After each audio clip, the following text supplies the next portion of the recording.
Week 5 of the Minnesota high school football season, and we got another good one on tap for you on this Friday night. Wyatt Morrell, we got Bo Melby, Chris Fee, Tom Lezon, the whole crew here ready to work this one as the Crookston Pirates get set to host the West Central Area Ashby Knights right here from UMC. Crookston 2-2 on the year, riding a 2-game winning streak in which they outscored their opponents by quite a bit. They took down Hawley 41-18. Then they come back the next week. They let up a touchdown on the first play to Frazee, but from there it was all domination, all Pirates. They win that one 33-14, and they will look to keep that success going here today to get above 500. Their opponent, though, the West Central Ashby Area Knights. Now the Knights, they're no foe, or I should say, well, now the word's escaping me, but they're used to success, I should say, because they went to the state tournament a year ago. They went to a state championship, and not only that, they only lost the game by a single score. So they were very, very close to being state champs a year ago. A lot of that production is back this year, so they should have quite a bit of success throughout the course of the season. That's why they're 3-1. Their only loss coming to Barnesville in the opener. Since then, though, they have been on a tear, so expect to see quite a bit of that here tonight as well. It's going to be a good offensive matchup here for Crookston because they like to open things up. On the year, just looking at their stats, they gain over 500 yards on the or in total a game. They go on the ground for more than 240 a game at 246. They've got 12 rushing touchdowns, but like I said, they can also throw. They convert third and fourth downs at a high clip. The one thing about this offense for the Knights that might be a little suspect, they do turn it over. They have 9 turnovers in 4 games this year. Crookston just forced 3 turnovers a week ago against Frazee. Maybe that can be an area the Pirates can get after them a little bit and find a way to take control of this game. We got a lot to get to here on the Riverview Health pregame show. If you're listening on the radio, we're also live streaming this one here tonight from the Crookston Pirate football field here at UMC, so you can watch the game if you can't get out and take it in person. Go to KROXAM.com, click on the blue live stream button, and you can find it there. You can also search KROX on YouTube, and you can find the broadcast there as well. We'll take our first break. When we come back, you'll hear from West Central Area head coach Nate Wood, get his thoughts on this game coming up tonight, how the season's been going so far, and much, much more. We'll also chat with the Pirates head coach Nate Labarski as we work our way towards the opening kickoff. It's week 5 of the Minnesota State high school football season. We'll be back right after this from our sponsors and that interview with Nate Wood coming up after this. It's always growing season here at United Valley Bank. We're focused on growth for our customers and communities, success for farms and businesses, and improvement for ourselves. Partner with us, and you'll see firsthand just how much the right hometown banking team can change your perspective. Together, there's no limit to the heights we can reach. United Valley Bank, our roots make us stronger. Member FDIC, an equal housing lender. Harvest is more than the act of reaping what you've sown. It's the culmination of months of hard effort, along with a few weeks of working 24/7 to bring the crop in. At Sesvanderhof, we're continuously working to develop sugar beet varieties that thrive despite the pressures from disease and the challenges of nature, so that you can end each harvest on a high note. Because sharing the pride of success starts with sharing the passion to achieve it. Sesvanderhof, a passion that grows. Tri-Valley Head Start Child and Family Programs offers child-centered, family-focused services in a community-based setting. The program provides health, nutrition, dental, mental health, family services, and parent engagement opportunities. Available for income-eligible children birth to 5 years old, as well as children with special needs, at-risk children, and families and pregnant women. Tri-Valley Head Start Child and Family Programs has centers in East Grand Forks, Grafton, Ada, and Crookston. For more information, visit tvoc.org.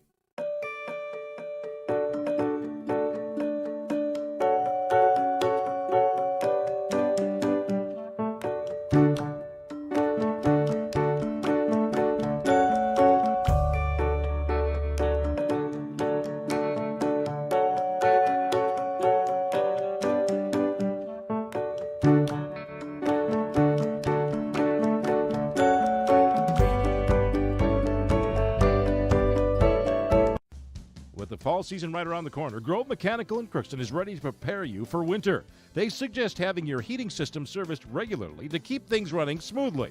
A skilled technician will clean and service your heating equipment to ensure safe and efficient operation. It's never too early to get ready for the upcoming winter season. Before the cold sets in, call Grove Mechanical today, your hometown heating and cooling professionals. Give them a call, 218-281-3863, or visit their website, grovemech.com. You can make a sweet life right here in the Red River Valley with a career at American Crystal Sugar Company. Our shift schedule offers 14 days off per month, which gives you time for family, friends, the great outdoors, and everything else you enjoy about small-town living. Entry-level positions are available, and pay starts around $18 per hour. Apply today at crystalsugar.com and share in our sweet success.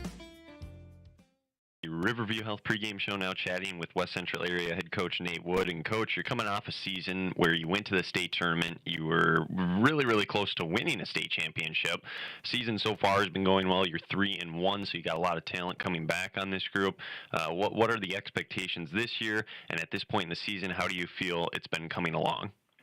You know, we've really made a focus of trying to stay away from that expectation word. Just because the kids are putting enough pressure on themselves. And as coaches, we've really been trying to focus on, enjoy the moment and enjoy the process and not be so fixated on what might happen a month from now or a month and a half from now or, next week. Worry about this week and worry about the game at hand. As far as the game at hand, you're playing a Crookston team. They're much improved from last year. They've had a couple wins in a row. They're playing with some confidence. Up at the front of the line of scrimmage, I know that's a big emphasis for them this year. Is that an area you always try to key in on and try and establish the run, and on the flip side, try to stop the run?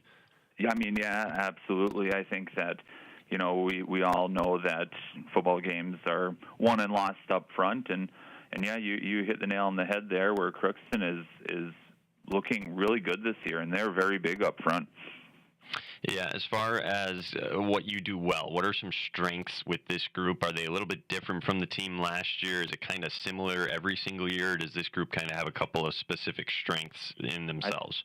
I think that we are different from last year, which is interesting because we have a lot of the same kids back.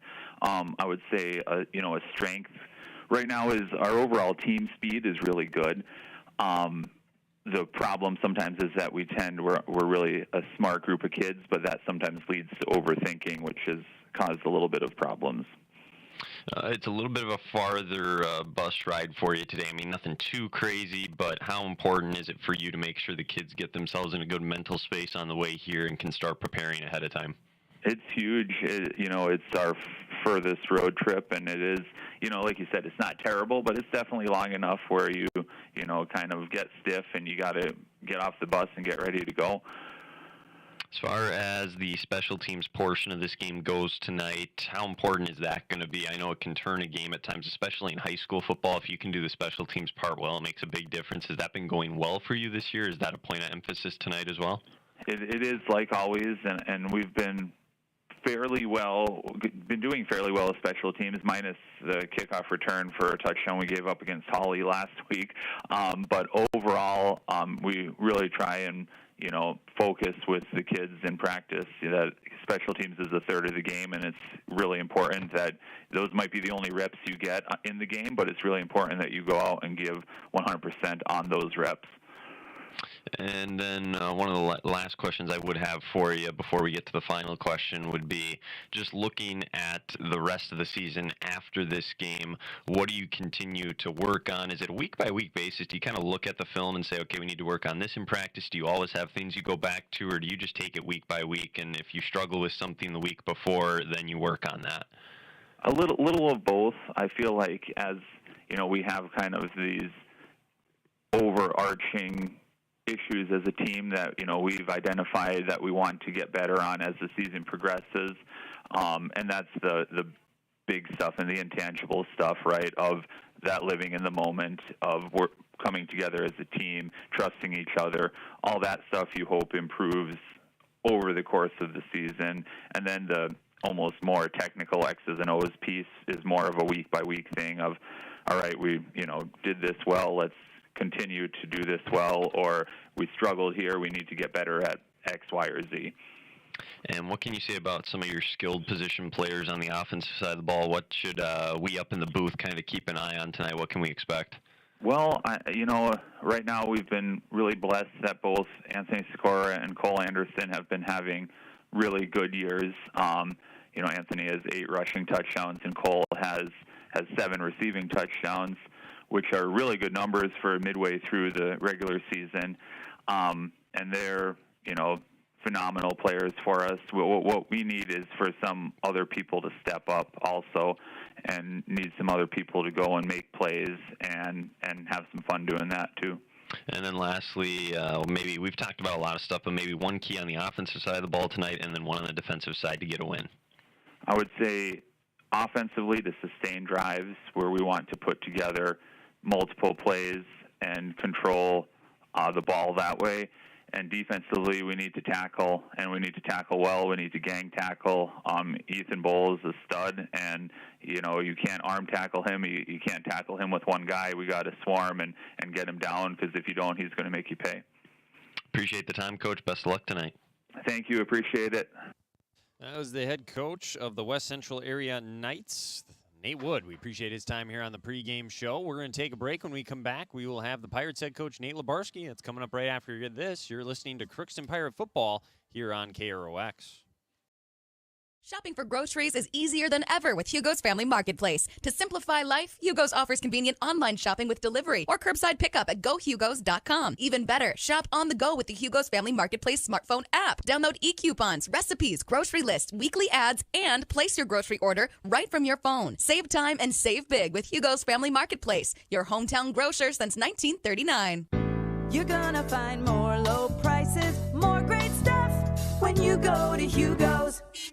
At Crookston High School, we really have a lot going on. There isn't that much going on. Oh yeah? We have softball, baseball, track and field, soccer, swimming, tennis, golf, volleyball, crap shooting, hockey, basketball, wrestling. So we have a lot of sports. And there is orchestra, band, choir, visual arts, speech, theater, Leo Club. And Crookston is one of the highest academic schools in the region. Really? Yeah, really, especially in math and science. I guess we do have a lot going on. Yeah, and that's why Crookston High School is my education destination. Welcome to Andy Ullman State Farm. We're located on 423 North Broadway, next to Holiday in Crookston, Minnesota. Third generation agent with State Farm. We've got a team here with over 75 years of experience, 6 of us fully licensed, here to serve you. We know insurance is about a promise, and we're here from the beginning to throughout the whole process to deliver on that promise. Nobody likes to wait on hold, and neither do we. Give our office a call where a cheerful voice is ready to help you right away. Call 218-281-3643. The Crookston Eye Clinic is your hometown eye clinic. Whether you have cataracts, glaucoma, macular degeneration, or perfect vision, it is important to have your eyes evaluated to keep them healthy. The Crookston Eye Clinic is open Monday through Friday from 8:30 a.m. to 5 p.m., but on Thursdays they open at 9:15 a.m. They also have a second location in Boston to offer you even more appointment options. If you've been wanting to try contact lenses or looking for a new pair of glasses, the doctors at Crookston Eye Clinic are available to see you. Doctors Forget Smith and Jananetta are all accepting new patients. Call 218-281-2020 for the Crookston and Boston Eye Clinic, the best care in sight.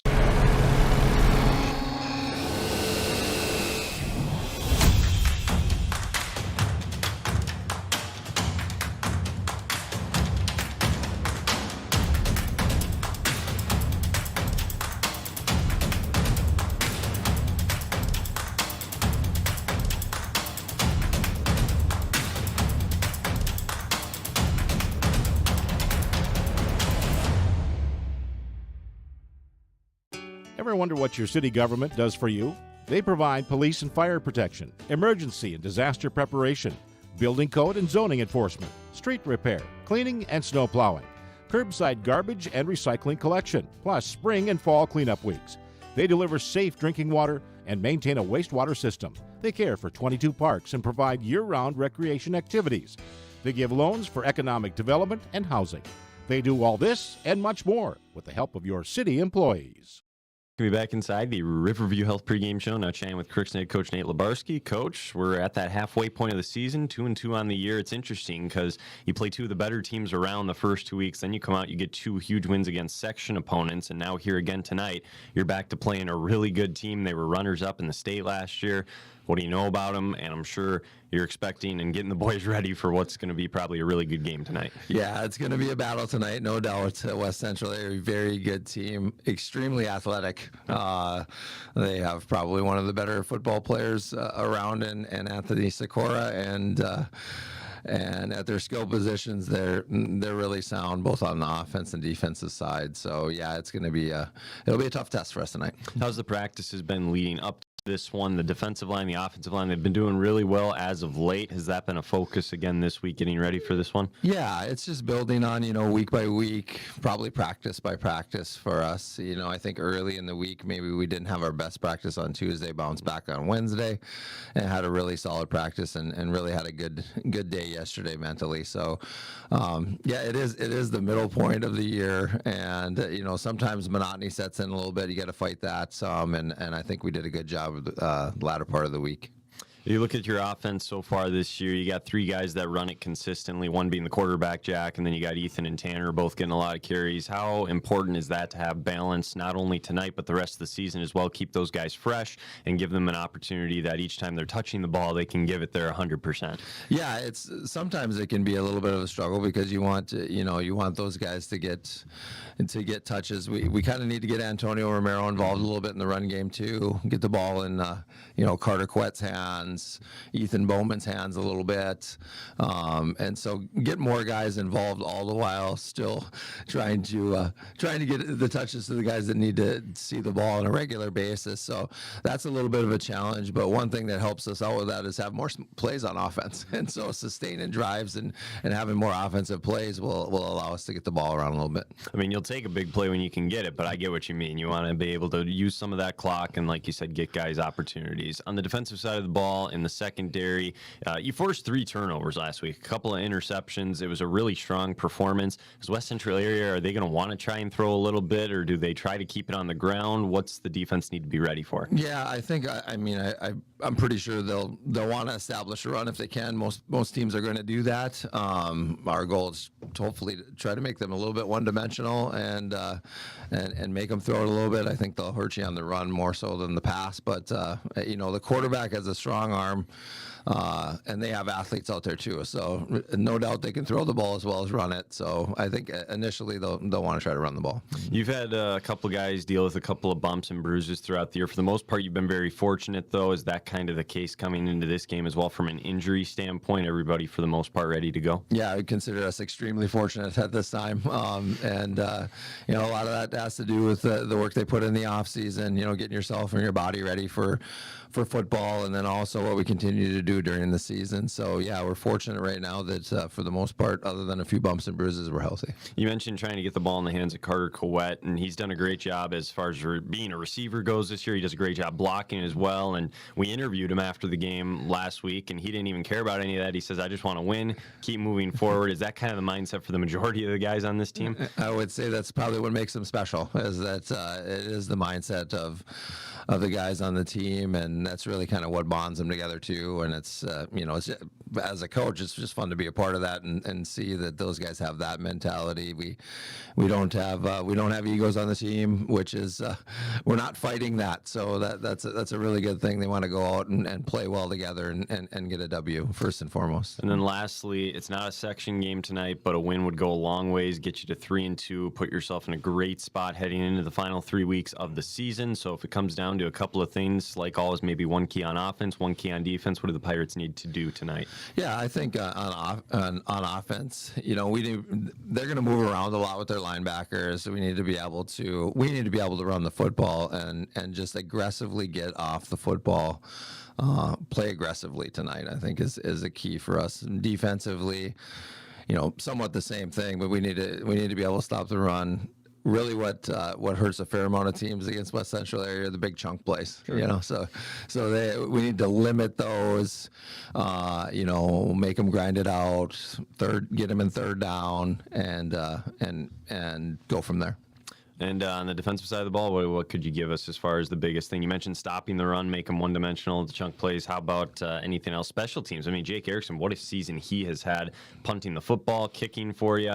You mentioned it's 1/3 of the game, I think you told me last week. I'm sure that's a big part tonight as well. You got to win that area. Yeah, it is. And I know he's clamoring for a field goal attempt, right? And he may get one tonight. So, yeah, there's no doubt Jake has a really strong leg, and he does change the game with that leg for us. So he's an integral part of what we're doing. So he's done a great job so far. All right, we appreciate the time as always. Best of luck. We'll talk to you after, Coach. All right, thank you. And that was head coach of the Crookston Pirates, Nate Labarski, joining us here on the pregame show. We appreciate his time. We'll talk to him at halftime and afterwards in the postgame show, as well as the Crookston Pirates try to get to 3-2 here on the year tonight. We'll take another break. When we come back, we'll have our draft scoreboard update. We'll have the Knapp Crookston Molding Machine starting lineups, and then the kickoff coming around 6 o'clock on this Friday night. You're listening to Crookston Pirate Football here on KROX. For all of your automotive service needs, call Christian Brothers Ford here in Crookston. We have a service team to handle all of your vehicle's needs. Does your vehicle pull to the right or left? Call and schedule an alignment today. Proper alignment saves gas and wear on your tires. We're here to take care of your vehicle repairs and maintenance. Call Christopher or Jersey in the service department at 281-1338. Make an appointment today with the service department at Christian Brothers Ford of Crookston, where we make it easy. Crookston Valley Cooperative would like to thank area growers for their patronage this year and wish you all a safe and prosperous harvest. Since 1979, Crookston Valley Cooperative has been your full-service local agronomy dealer, delivering on the products and service that you've come to expect. For all your fall fertilizer needs, stop by or call Sean at 281-1178. Crookston Valley Cooperative, here to keep you growing. This is my farm. Don't come out here and tell me what I need. I need solutions that work and market options that are worth my time. Small town support that sees the bigger picture. A global network that empowers us. A co-op that's there for us every day. This is Judy Hulst, Administrator at Villa St. Vincent in the Summit Apartments. Over the years, we have seized the opportunity to make changes and improve the services we offer. Healthcare has taken on a very distinct evolution, focusing on post-acute short stay and return to home. It is our privilege to continue to serve our community with a continuum of care ranging from assisted living, memory care, post-acute short stay, and extended care. We are so grateful for the support of Crookston and the surrounding communities. In this season of reflection, please know how very proud Villa St. Vincent and the Summit Apartments are to serve our community. From early morning to the last thing before bed, light powers your day. And every time you turn on a light, it's a chance to save. Choose LED bulbs. You'll use 75% less energy, and because they last so long, you may never have to change them again. Whether it's bright light for the bathroom or a soft, warm touch in the family room, LEDs do it all. See how Otter Tail Power Company can help you save at otpco.com/LED. LED lighting, the smart way to light your life. Society, winning has come to mean everything. If winning comes at the expense of good sportsmanship, everyone loses. Nothing is gained in the long run. Good sportsmanship is the result of a disciplined effort to respect yourself, your opponents, and contest officials. Remember, good sports are winners no matter the score. This reminder is brought to you by the Minnesota State High School League.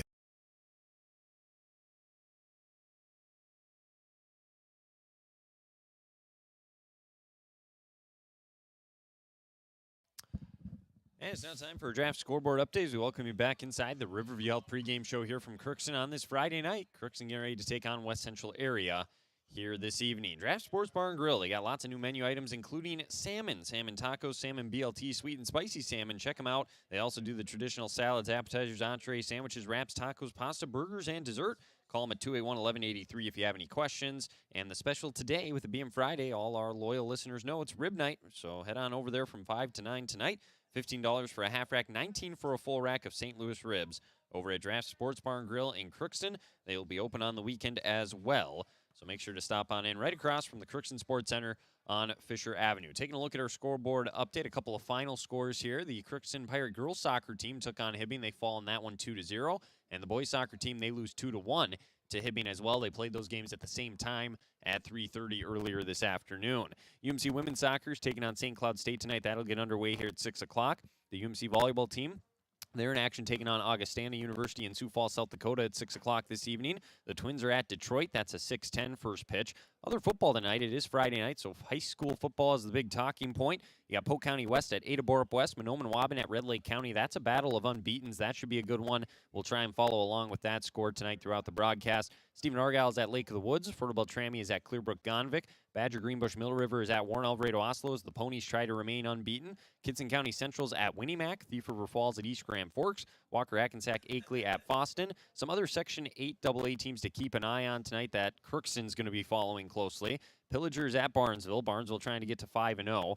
Frazee is at Underwood. Hawley is at Staples Motley. You got Pelican Rapids hosting Otter Tail Central, who is 4-0, by the way. So that's a big one, too. Otter Tail Central undefeated. Pelican Rapids 3-1. A lot could be at stake there in that game come seeding time. And I think I ran through all the Section 8 AA teams there. Again, Crookston playing here, of course, against West Central area. This one getting underway here in about 7 minutes or so. For all the scores, go to KROXAM.com, click on sports. We'll update them throughout the night tonight. We have a lot of stuff coming your way tomorrow. Gophers football, Vikings football on Sunday. Should be a fun, packed-filled weekend. A lot of football. We'll have some Twins action, some Gopher hockey action, so it should be a fun weekend up ahead with our broadcast. We'll take another break. When we come back, we'll get into the Napa Crookston Bowling Machine starting lineups. Kickoff is around the corner. This is the Riverview Out pregame show. You're listening to Crookston Pirate football on KROX. It's always growing season here at United Valley Bank. We're focused on growth for our customers and communities, success for farms and businesses, and improvement for ourselves. Partner with us, and you'll see firsthand just how much the right hometown banking team can change your perspective. Together, there's no limit to the heights we can reach. United Valley Bank, our roots make us stronger. Member FDIC, an equal housing lender. Harvest is more than the act of reaping what you've sown. It's the culmination of months of hard effort, along with a few weeks of working 24/7 to bring the crop in. At Sesvanderhof, we're continuously working to develop sugar beet varieties that thrive despite the pressures from disease and the challenges of nature, so that you can end each harvest on a high note. Because sharing the pride of success starts with sharing the passion to achieve it. Sesvanderhof, a passion that grows. Tri-Valley Head Start Child and Family Programs offers child-centered, family-focused services in a community-based setting. The program provides health, nutrition, dental, mental health, family services, and parent engagement opportunities. Available for income-eligible children birth to 5 years old, as well as children with special needs, at-risk children, and families and pregnant women. Tri-Valley Head Start Child and Family Programs has centers in East Grand Forks, Grafton, Ada, and Crookston. For more information, visit tvoc.org.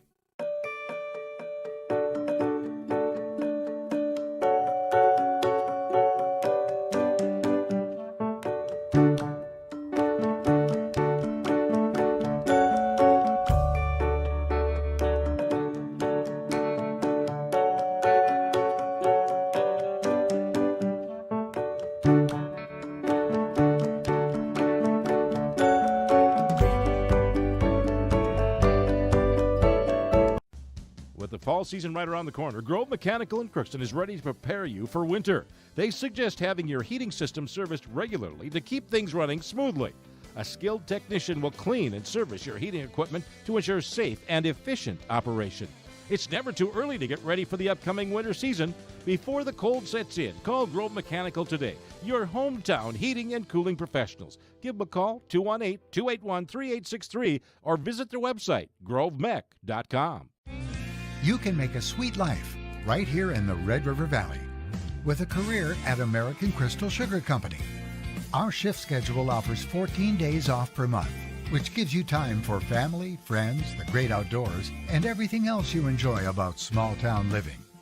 Entry-level positions are available, and pay starts around $18 per hour. Apply today at crystalsugar.com and share in our sweet success. Napa Crookston Welding and Machine starting lamps brought to you by Napa Crookston Welding and Machine. For all your automotive needs, stop by Napa Crookston Welding and Machine. They have what you need. Make sure your battery will start the first time every time. Buy a Legend battery from Napa Crookston Welding and Machine. They handle all your Legend battery needs for your cars, trucks, recreational vehicles, snowmobiles, and ATVs. Let's take a look at those starting lamps. We'll start with West Central area. We'll go offense first, then defense. One of the guys to keep an eye on is the starting quarterback, the junior Brady Lindquist. The tailback is Anthony Sikora, a senior. The fullback is a sophomore, Hunter Grichow. The wide receivers, Naz Dots. He's also the kicker and the punter. He is a junior. The tight end is Cole Anderson. He is a senior. And where's the other wide receiver here? Ben Bai, the sophomore. So a little bit of youth here in this lineup as well for West Central area. The offensive line, the center is Brett Amundsen, the left guard William Rustin, the right guard Bo Robinson, the left tackle Damon Sandstead, and the right tackle Isaac Kraft. On the defensive side of the ball, up front, the defensive ends are William Rustin and Isaac Kraft. The defensive tackles are Justin Blasick and Blake Flint. The linebackers are Brady Lindquist, Naz Dots, Anthony Sikora, and there is a fourth one here, I believe. Nope. And then in the secondary, we got Adam Loshi along with Cole Anderson. They're the corners. The safety is Hunter Grichow, and also we missed the nose guard. That's Bo Robinson. He plays both ways as well. For Crookston, quickly on offense, quarterback Jack Doda, the senior. The running backs are Ethan Bull. He is a senior, along with the fullback senior Tanner Geese. The wide receivers Ryan Obel, George Widman. The tight end Carter Coet, also a senior. Up front, same offensive line as usual. The center, Hunter Knutson. The guards are Jesus Sanchez Jr. at left guard. The right guard, Jaron Bailey. The tackles, Angel Gutierrez at the right tackle position. The left tackle, Riley Helgeson. We're going to take a break. National anthem coming up. We'll get the defense for the Pirates after this. Shopping for groceries is easier than ever with Hugo's Family Marketplace. To simplify life, Hugo's offers convenient online shopping with delivery or curbside pickup at gohugos.com. Even better, shop on the go with the Hugo's Family Marketplace smartphone app. Download e-coupons, recipes, grocery lists, weekly ads, and place your grocery order right from your phone. Save time and save big with Hugo's Family Marketplace, your hometown grocer since 1939. You're gonna find more low prices, more great stuff when you go to Hugo's.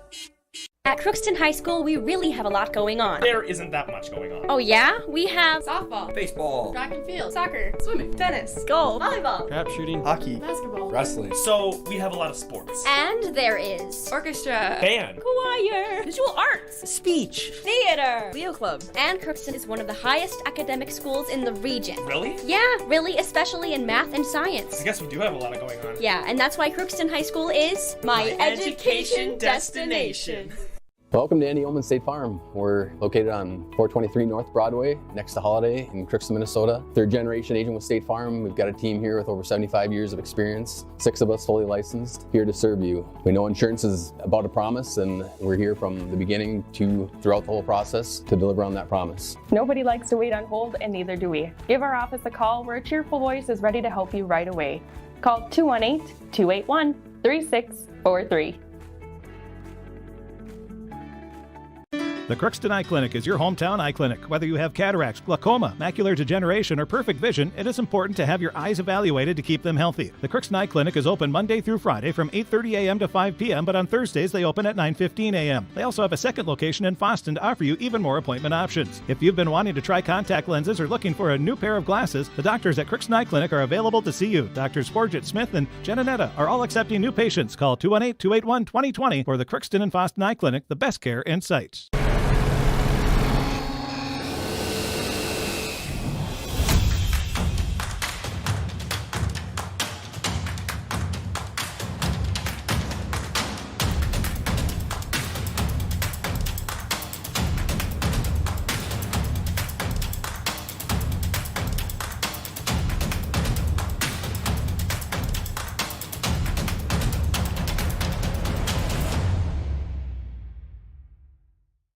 Ever wonder what your city government does for you?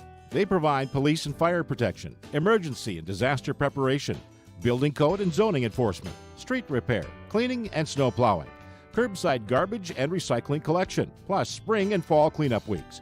They deliver safe drinking water and maintain a wastewater system. They care for 22 parks and provide year-round recreation activities. They give loans for economic development and housing. They do all this and much more with the help of your city employees. Long, sustaining drive here, though, potentially, to get things started. On the year, Crookston, they have ran for 640 yards. That's good for 160 a game. They average just over 200 yards of offensive game. They don't turn it over often, just 3 turnovers on the year in 4 games, so they do take care of the football very well. The senior Jack Dota comes up for the Pirates. He'll come under center, ball at the 36-yard line. It'll be Tanner Geese at the fullback position, Ethan Bowl in the backfield. Keep an eye on Bowl. He could be in for a big game. They might need him to have a big game. They're already pressuring the line of scrimmage are the Knights. They'll give it to Bowl to the right side, breaks a tackle, spins out of another one across the 40 to the 41, and a nice run for Ethan Bowl on first down. Got a good push from the offensive line. Bowl was able to spin out of a tackle, a solid gain of 5 yards. And that's something to keep an eye on, too. Yards after contact, he's so good at breaking tackles and just finding a way into that secondary. Anthony Sikora, the linebacker, on the stop. He is also the star running back on this Knights team, so we'll keep a close eye on him throughout the evening as well. The Pirates will come to the line. They got to get to the 46, convert 2nd and 5. Good first play here, though, to get this drive started. One receiver split out to the right. George Whitman, the receiver to the left. In motion is Geese from left to right. He comes in motion, pitch to the right. Geese leading block. Bull's got the edge. He gets to the 45, gets to the 50, slips at the 45, and he's out of bounds near the 40. And Carter Coette finishes the playoff with a massive block on Lindquist. And a big-time run for Ethan Bowl. Again, got to the outside, got the corner. They'll mark him at the 41.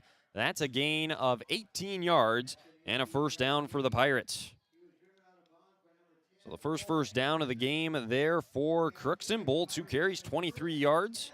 Crookston averages just over 9 first downs a game. And already in West Central area territory, last year it was all Knights when these two teams met. Crookston fell in that game. They got 1 touchdown late, but it was a 45-6 loss. It was a kick return from Ethan Bowl with 2 minutes left. Dota under center, same formation, 2 receivers, Bowl in the backfield. We'll see if he gets again. Play action, Dota drops back in the pocket. They set up a screen to Coette. It's off his hands, incomplete. Even if he would have caught it, it wasn't going to go anywhere, as closing in was Anthony Sikora. So it's an incomplete pass. That'll bring up 2nd and 10. So the Knights not fooled there by that little screen on the play action. And now Crookston in a 2nd and long situation. 10:25 to go here in the first. Yeah, it looks like our camera on the live stream is still frozen at times, so I'll just, it's a radio call anyways, so I'm going to try and just the scoreboard camera. Scoreboard camera is frozen. We can see if you're watching on the live stream, here's the snap. They will give it to Bull. He cuts back to the right 40. He gets the edge again at the 35, into the secondary, tripped up there by Anderson across the 35. They'll mark him at the 33. It's a gain of 8, and it's going to be 3rd and 2. Bull averaging just over 10 yards a carry early on. He's ran for over 100 yards 3 times this year. He's coming off another 100-yard performance a week ago. He's had 6 touchdowns the past 2 weeks. And in a 3rd and short situation, for sure, I would guess 4th down territory. It'd be a long field goal from here, and the wind is going against the Pirates. We have about a 10-mile-per-hour breeze from right to left across the field tonight. Dota's under center, big 3rd down play. First one of the day for Crookston. Takes the snap. They fake it to Geese. Dota gets the edge. He's got a first down. He's got more than that. 25, 20. They race him down near the 15. He's flung out of bounds at the 14. A gain of 19 for Jack Dota on the keeper. And it's another Pirates first down. Now, we've seen Dota and what he can do on the ground with his legs. He got a great block on the edge there by Carter Coette, and that sprung him loose. And it's the 2nd first down on the drive. Crookston's in the red zone with a 1st and 10.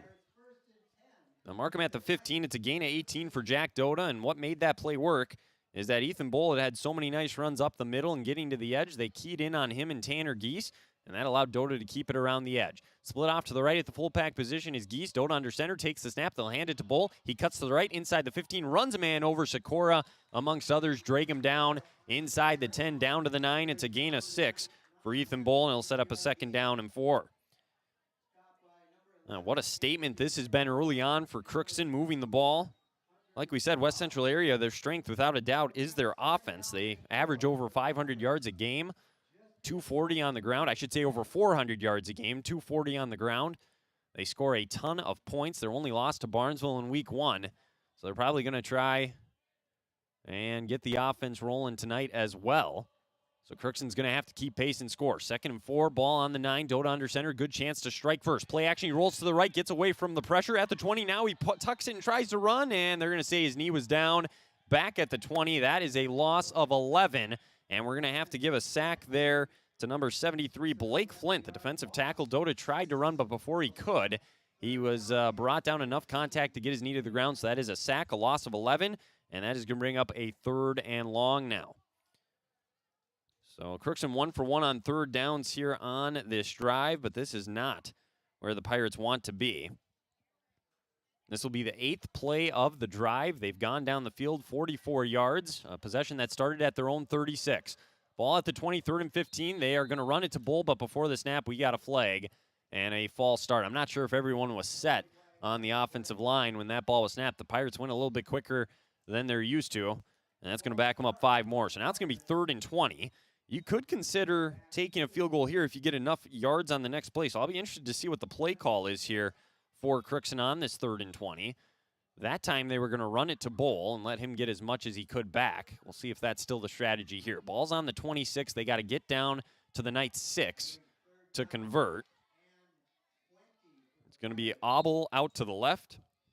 It's going to be Ethan Bowman out to the right. Carter Coet to the right as the tight end. Bull in the backfield as Dota comes under center. Geese in the slot to the left.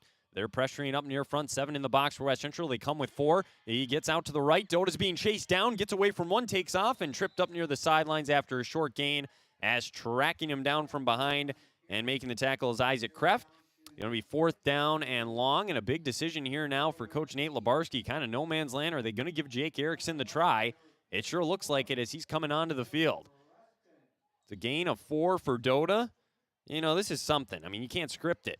Coach Labarski says in the pregame show, Erickson wants a field goal try at some point. First possession of the game tonight, he's going to get one. On the right hash, it's going to be a 38-yard attempt. He gets in position. See if he can put the Pirates in front. Dota is going to hold. There's the snap. The spot is down. The kick from Erickson is up. It is, I believe that's good. We're waiting. There's only one official down near the goalposts, and no, it's no good. I guess it went left. That sure looked like it was good from here.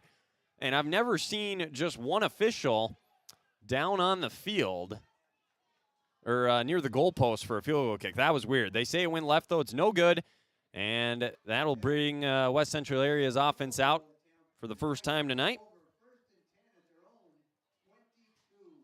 So from their own 22, they'll take over. It's an explosive offense. Like we said, a big stop there. The 8-play drive results in an Erickson miss from 38 yards. We remain scoreless, 7:29 to go. And now in shotgun, Brady Lindquist, the junior quarterback, Sikora in the backfield. They'll toss it to him to the right. He's going to get a block, gets off of one guy, and is out near the original line of scrimmage. Good pursuit there by Crookston. Tanner Geese coming off a monster game was in there, and Ethan Bull was as well. The linebackers came up there, did a nice job of shutting that one down. So Sikora back to the line of scrimmage. It's a gain of nothing. No hurry up here for West Central area. Sikora on the year, 64 carries for 664 yards. That's just over 10 yards a carry. He has 8 touchdowns. He has been very effective out of the backfield, and without question, one of the 2 big guys to keep an eye on. We'll get to the other one next. Lindquist rolls out to his left. He's going to throw. Whoa, and that one's incomplete. As coming up and reading that one was Ethan Bowman. He was on the outside guy. He jumped the route on an out route to the slot receiver. Almost had the interception. There was also some contact, no flag. And just like that, it's going to be 3rd down and 10. So Lindquist now 0 for 1 through the air. They got to get to their own 30-yard line to convert. Ball on the 20, 3rd and 10. They're going to go spread once again. The other guy, by the way, to keep an eye on, Cole Anderson, the senior tight end. He is the leading receiver so far this year. He had a big touchdown a year ago against Crookston through the air. Coming through is Tanner Geese. They set up a screen to Sikora, and it's incomplete as the Pirates knock it away. Clay Hansen almost had an interception again, and it's 4th down. That's going to be a 3-and-out for West Central area. And we mentioned, too, that this was kind of the matchup we wanted to see. This Pirates defense that has been on fire versus a West Central area offense that has also had a heck of a season so far at the midway point. The Pirates win the first trip today. It's a 3-and-out. It's going to be Naz Dots back to punt. He's going to stand on about his own 5. Romero back to receive the kick. He's just past midfield at his own 46-yard line. Snap is low. It's secured. The punt is not a good one. I don't think it was tipped, but it's going to roll out across the 40-45. It takes a nice bounce out to the 48. So it is a 28-yard punt for Naz Dots, a 3-and-out, and Crookston will take over in West Central area territory. So 6:35 to go in the first. Each team's touched the ball once. I would say Crookston, you can't be too displeased with the way this game has gone. They hurt themselves with a sack and a penalty the last drive. That's the only reason that one got stalled out. They missed the field goal, but defensively, you forced a 3-and-out. You got Bull going early. He's got 4 carries for 37 yards. Overall, a very strong start to this game for Crookston. Of course, a week ago, they got down right away with Frazee on the first play of the game, taking it to the house. 2 receivers, Dota under center. Once again, Bull is the tailback. They'll go right back to him. He gets a block from Geese, gets to the right, and he's tripped up there as coming up and making the tackle, I believe, was number 21, Hunter Grichow. So it's a gain of maybe even a loss of 1 there for Bull, it looks like. That's going to bring up 2nd and 11. Bull is no stranger to carrying the ball lots of times. He's already got 5 carries tonight on the year. He's carried it 68 times. He averages 7.5 yards a carry. He's also had 8 touchdowns. Ball on the right hash at the Knights 49, 2nd and 11. 2 receivers once again, that same formation that the Pirates like to go to. Dota under center as we go under 6 minutes to go in the first. Hand off to Bull, looks for a place to run. Nice shimmy back to the left, up the middle, across the 45. Tripped up down near the 42. Bull will get 7 yards there on the stop for West Central area was Naz Dot. So it'll bring up a 3rd down. Crookston 1 for 2 on 3rd down so far tonight, and it is important to keep in mind they had a long one. Last time it was like 3rd and 25. You're not going to have a very high success rate when you put yourself in that spot. This one much more manageable, a 3rd and a long 3. They got to get to the 38 to convert. Bull is the single set tailback. 2 receivers to the left, including Tanner Geese. He's in motion now. Dota under center, takes the snap. They're going to give it to Geese up the gut. He plows ahead across the 40. Got a great push from that right side of that line with Jaron Bailey along with Gutierrez, and that is a 1st down. I believe it's right at the line to gain. Oh, now they're saying 4th down. Wow, I'm surprised. I don't think it's a very generous spot based on where he was, but they're going to go for this for sure. It's 4th and inches. We're going to give Tanner a gain of 3 on the play and a quick 4th down here for Crookston. And now they are going to measure, which I think is the right thing to do. I mean, based on where they have that, I got to think that's a 1st down. So we're going to find out. 5:06 to go. Crookston definitely controlling this opening quarter. Time of possession. They've ran 11 plays to West Central area's 3, but we don't have any score yet. They're on the move again here. A big decision for Coach Labarski if this is short. I'm sure he'll go for it. It's only an inch or 2 to probably have to get, but I think they're going to have a 1st down here. We'll find out. They mark the 1 down. Here comes the other one. Oh, yeah, that's a 1st down. I don't know what the officials were doing putting up the signal for 4. I mean, good thing they measured. 1st down. Move those chains. The 3rd 1st down of the game for Crookston. Tanner Geese on the carry. And that gives Crookston a lot more options now here on this next play. They'll race up to the line. Ball on the right hash. Got to make sure everything gets set. Crookston wants to snap it, but the official's going to make sure the chains can get set on the far sideline. So both drives for the Pirates into West Central area territory. Of course, this one started in their territory, so that always helps.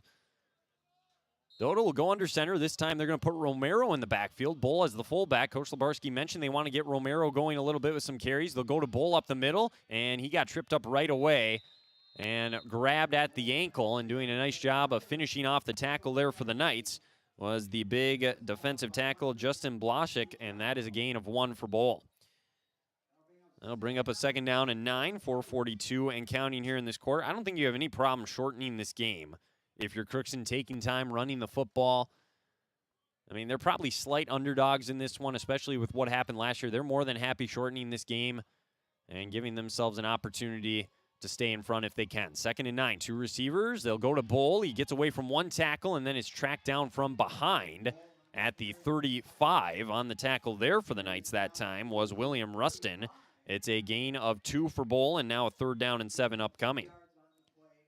Bull now 8 carries, 46 yards, getting a heavy dose here in this opening quarter. Crookston now on this 3rd and 7. They're 2 for 3 thus far on 3rd down conversions tonight. Ball at the 35. They'll have to get to the 28. They're going left to right here. They're going to go with Widman out to the left. Out to the right as a receiver here. As well, I believe, is Rylan Labarski, they're going to hand it to Bull. He gets away from one. He's inching near the 30. A couple of nights bring him down at the 31. It's a gain of 4. It's going to be 4th down and 3. That play call tells me they're going to go for this one. They're trying to get as much as they could there on that 3rd down play, set up a 4th and short. That's exactly what they did. And now on 4th and 3, we'll see where Coach Labarski goes to here to try and keep the drive alive. Now, the Pirates were unable to convert a field goal on their first drive. They're back in Knights territory here. You would hate to come away empty-handed once again here on this drive. You'd like to have something to show for what has been a great opening quarter. 2 receivers, 4th and 3. See if they can get the Knights to jump offside. Bulls the backfield. He gets the snap. Dota play fakes, looking to the right. He's got Coet open in the flats. He gets it to him at the 25, 20. He leaps a man at the 15 and is down near the 10. Carter Coet showing off the athleticism. That's his 8th catch of the year. It's a gain of 18, and it'll be 1st and 10 in the red zone once again for Crookston. I didn't know Carter Coet had that in him. What a leap down the right sidelines. If you're watching it on the live stream, you had the pleasure of seeing that one yourself. A hookup of 18 from Dota to Coet. Like I said, Coet's 8th catch of the year. He has now gone over 100 yards receiving as well this season. And Crookston 1st and 10. Like we said, they missed a field goal last time. I think they're trying to punch this one into the end zone here and get a 6-0 lead. And we're trying to get Chris working. We got to get his audio up. Okay, you should be good to go now as here's the play. They run it up the middle, a short gain there. Alan Coet, he was a hurdler towards the end of the track season this past year, but it's a good thing the officials don't know the rules. You cannot jump over a person. So that's the second time we've seen a Crookston player do that in the past handful of years and not get penalized. Well, wait a minute. Is that just a high school rule? Yep. Oh, see, I didn't even know that rule. So, yeah, that would have backed him up if that was the case. Gain of 2 there for Bull on that run. It is 2nd down and a long 8 ball on the 11 as we go under 2 minutes in this opening quarter. No score. Dota under center, 2 receivers, 1 right, 1 left. Hand off to Bull again. He gets away from a tackler, goes near the 5, weaves his way down inside the 5, close to the line to gain. It's another nice run for Ethan Bull. It's going to be about 3rd and a yard by the looks of it. Yeah, about Leighton Salentine, we had a nice picture from David Manuel. He jumped over a defender and ended up scoring a touchdown. And I had people from all over saying, well, how did he score a touchdown? That's illegal. I said, that's a very good question, but we're not going to say anything. Chris, who would you give the ball to here on 3rd and 1? I would give it to the fullback. Let's see if they do it. Catch him sleeping. Nope, they'll give it to Bull. He gets off his man, and he's in for the touchdown. It's too easy. That right side of that offensive line again gets the job done. It's a 3-yard touchdown run for Ethan Bull, and the Pirates strike first. Well, the Pirates, I think they used a different fullback there, and that's why I thought they were going to go with somebody. I don't think it was... That wasn't Tanner, huh? I don't think so. It looked like a 36 or a 54. They might have put one of the linemen back there, but or maybe that was just a pulling guard that came around. But a nice job by the Pirates. Bull, there was nothing in the initial hole that he was supposed to go through, so he bounced it out and goes in pretty much untouched for the touchdown. 3-yard run, 12 carries, 62 yards, and a score. High snap on the PAT. They get it down, and the kick is up, and it is good. So 7-0 on the Erickson PAT. What a start for the Crookston Pirates here today. And Chris, I mean, if you remember the game from last year, West Central area, they got to be a little puzzled right now with this new Crookston Pirate football team they're seeing today. Well, last year it was a heck of a game through the first half, and then I think Crookston just got worn down. It was a mud bowl, if I remember correctly. But West Central area also lost I think it was 18 seniors from last year's team, including a very, very good player. But they haven't played really anybody in the last 3 weeks. With all due respect to their opponents, they've played teams that I think have a combined 1 win. Pirates on the flip side, they've played 4 very competitive teams and games. Granted, Crookston, both the West Central area played Hawley. Both of them handled Hawley pretty easily. But I think you're seeing that. The Pirates have played 4 very tough opponents. And West Central area, they've had, I don't want to say cupcakes. There's no such thing in high school. But they've played 3 programs that are struggling. So I was going to say, it sounds like to me, West Central area could be compared to the Minnesota Golden Gophers. No, I'm just kidding. They got to win over Michigan State. I'll give them credit for that one.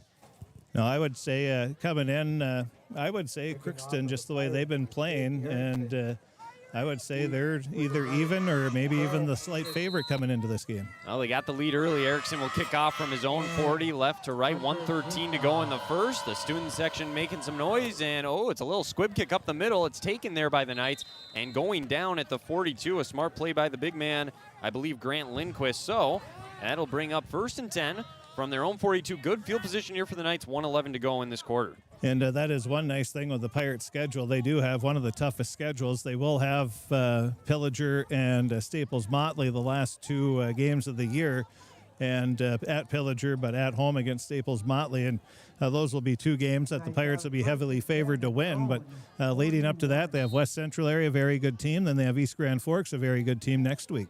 1st and 10, ball on the 41. Man in motion is Sikora. Lindquist takes the snap. He'll throw a little slant route. It's caught there at the 50, out across for a 1st down. He hooks up with Cole Anderson, his main man. That's a gain of about 13, and they'll move the sticks. And Pirate fans might not realize how important this game is. If they can beat West Central area, not only do they beat a quality team that's 3-1, but they... Well, we lost Chris there for a second. Not sure what happened. Here's the snap on the 1st down play up the gut. That's going to be a short gain across the 45 to about the 44 as they gave it there up the gut to the fullback. So gain of 2. That'll bring up a 2nd down and about 8. Gonna see who they gave that to. We'll see if we can figure out the mic issue there.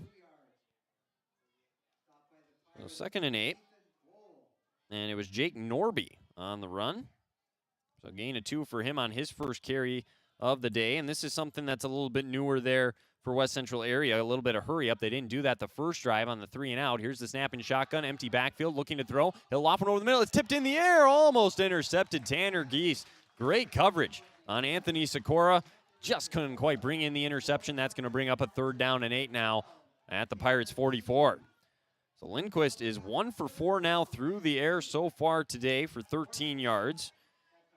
They've ran the ball just 2 times for 2 yards. The offensive numbers taking a little bit of a beating. And Coach Wood wants a timeout. He is not happy right now. So timeout West Central area, and he needs some batteries down there, Bo, I guess. So we'll take a quick 30-second break. Big 3rd down play coming up after this. You're listening to Crookston Pirate Football on KROX. You're watching Crookston Pirate activities on the KROX live stream. It's brought to you in part by Riverview Health, American Crystal Sugar Company, CHS Egg Services, Christian Brothers Ford, Bremer Bank, Grove Mechanical, Crookston Eye Clinic and Foston Eye Clinic, Crookston Valley Co-op, Hugo's Family Marketplace, United Valley Bank, the Benedictine Living Community, Villa St. Vincent, Ottertail Power Company, Crookston School District, Cess Vanderhoff, Andy Omen State Farm, the City of Crookston, and Tri-Valley Head Start, all bringing you Crookston Pirate activities on the KROX live stream.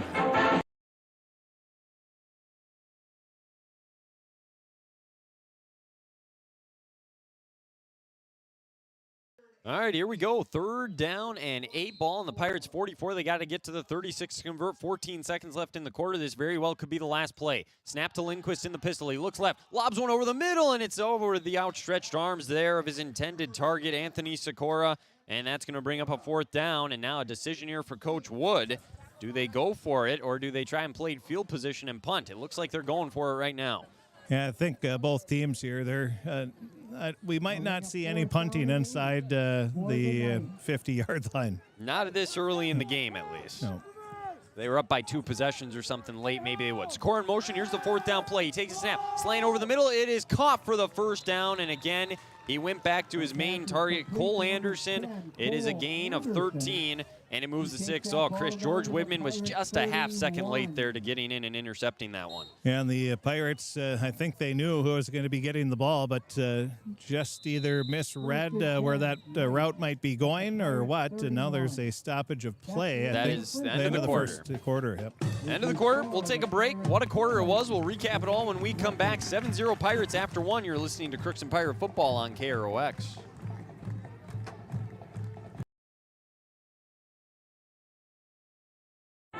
You're watching Crookston Pirate activities on the KROX live stream. It's brought to you in part by Riverview Health, American Crystal Sugar Company, CHS Egg Services, Christian Brothers Ford, Bremer Bank, Grove Mechanical, Crookston Eye Clinic and Foston Eye Clinic, Crookston Valley Co-op, Hugo's Family Marketplace, United Valley Bank, the Benedictine Living Community, Villa St. Vincent, Otter Tail Power Company, Crookston School District, Cess Vanderhoff, Andy Omen State Farm, the City of Crookston, and Tri-Valley Head Start, all bringing you Crookston Pirate activities on the KROX live stream. For West Central area, they ran 8 plays. They had 28 total yards, 26 of which was through the air. The Pirates, on the other hand, my goodness, did they use up a bunch of time there? They had the ball for almost 10 minutes in that opening quarter. They had, let's see here, they ran 18 plays, and they went down the field for almost 100 yards of total offense there. So they are definitely controlling this game. But West Central area on the move. They have a 1st and 10 here to begin the second quarter on the Pirates' 31. In one area, Crookston has struggled over the past couple of years is the pass defense. They have not been able to stop the pass. There's a little end around to Sikora and a nice hit by Tanner Geese, but he did get 2 yards first. It'll be 2nd and 8. And the linebackers in general, Leighton Fuentes, Tanner Geese, guys to keep an eye on tonight, Chris. They've been playing high-level football as of late. Yeah, Tanner, I would say, is just one of the many reasons why the Pirates have rattled off 2 wins in a row and played so well against Barnesville 3 weeks ago, and he has been a big key. So a spread formation again. They're not afraid to air it out. They got 2 to the left, 2 to the right, and a tight end offset to the right. Tap, snap to Lindquist. It's a straight quarterback draw. He gets to the left. Clay Hansen wasn't fooled, though, and he wraps him up and brings him down after a gain of maybe 1. So that is going to bring up a 3rd down once again here for West Central area. So 3rd and 7. They've ran the ball 4 times for just 5 yards in this football game. They have converted a 3rd down on this drive. They'll have to get to the Pirates' 21 to convert. 1 receiver to the right. Couple off to the left. Naz Dots is split out wide to the right. A couple of running backs by Lindquist as well. Takes the snap. They'll give it to Sikora. A sweep play to the left. He stumbles across the 30, and Tanner Geese with great pursuit.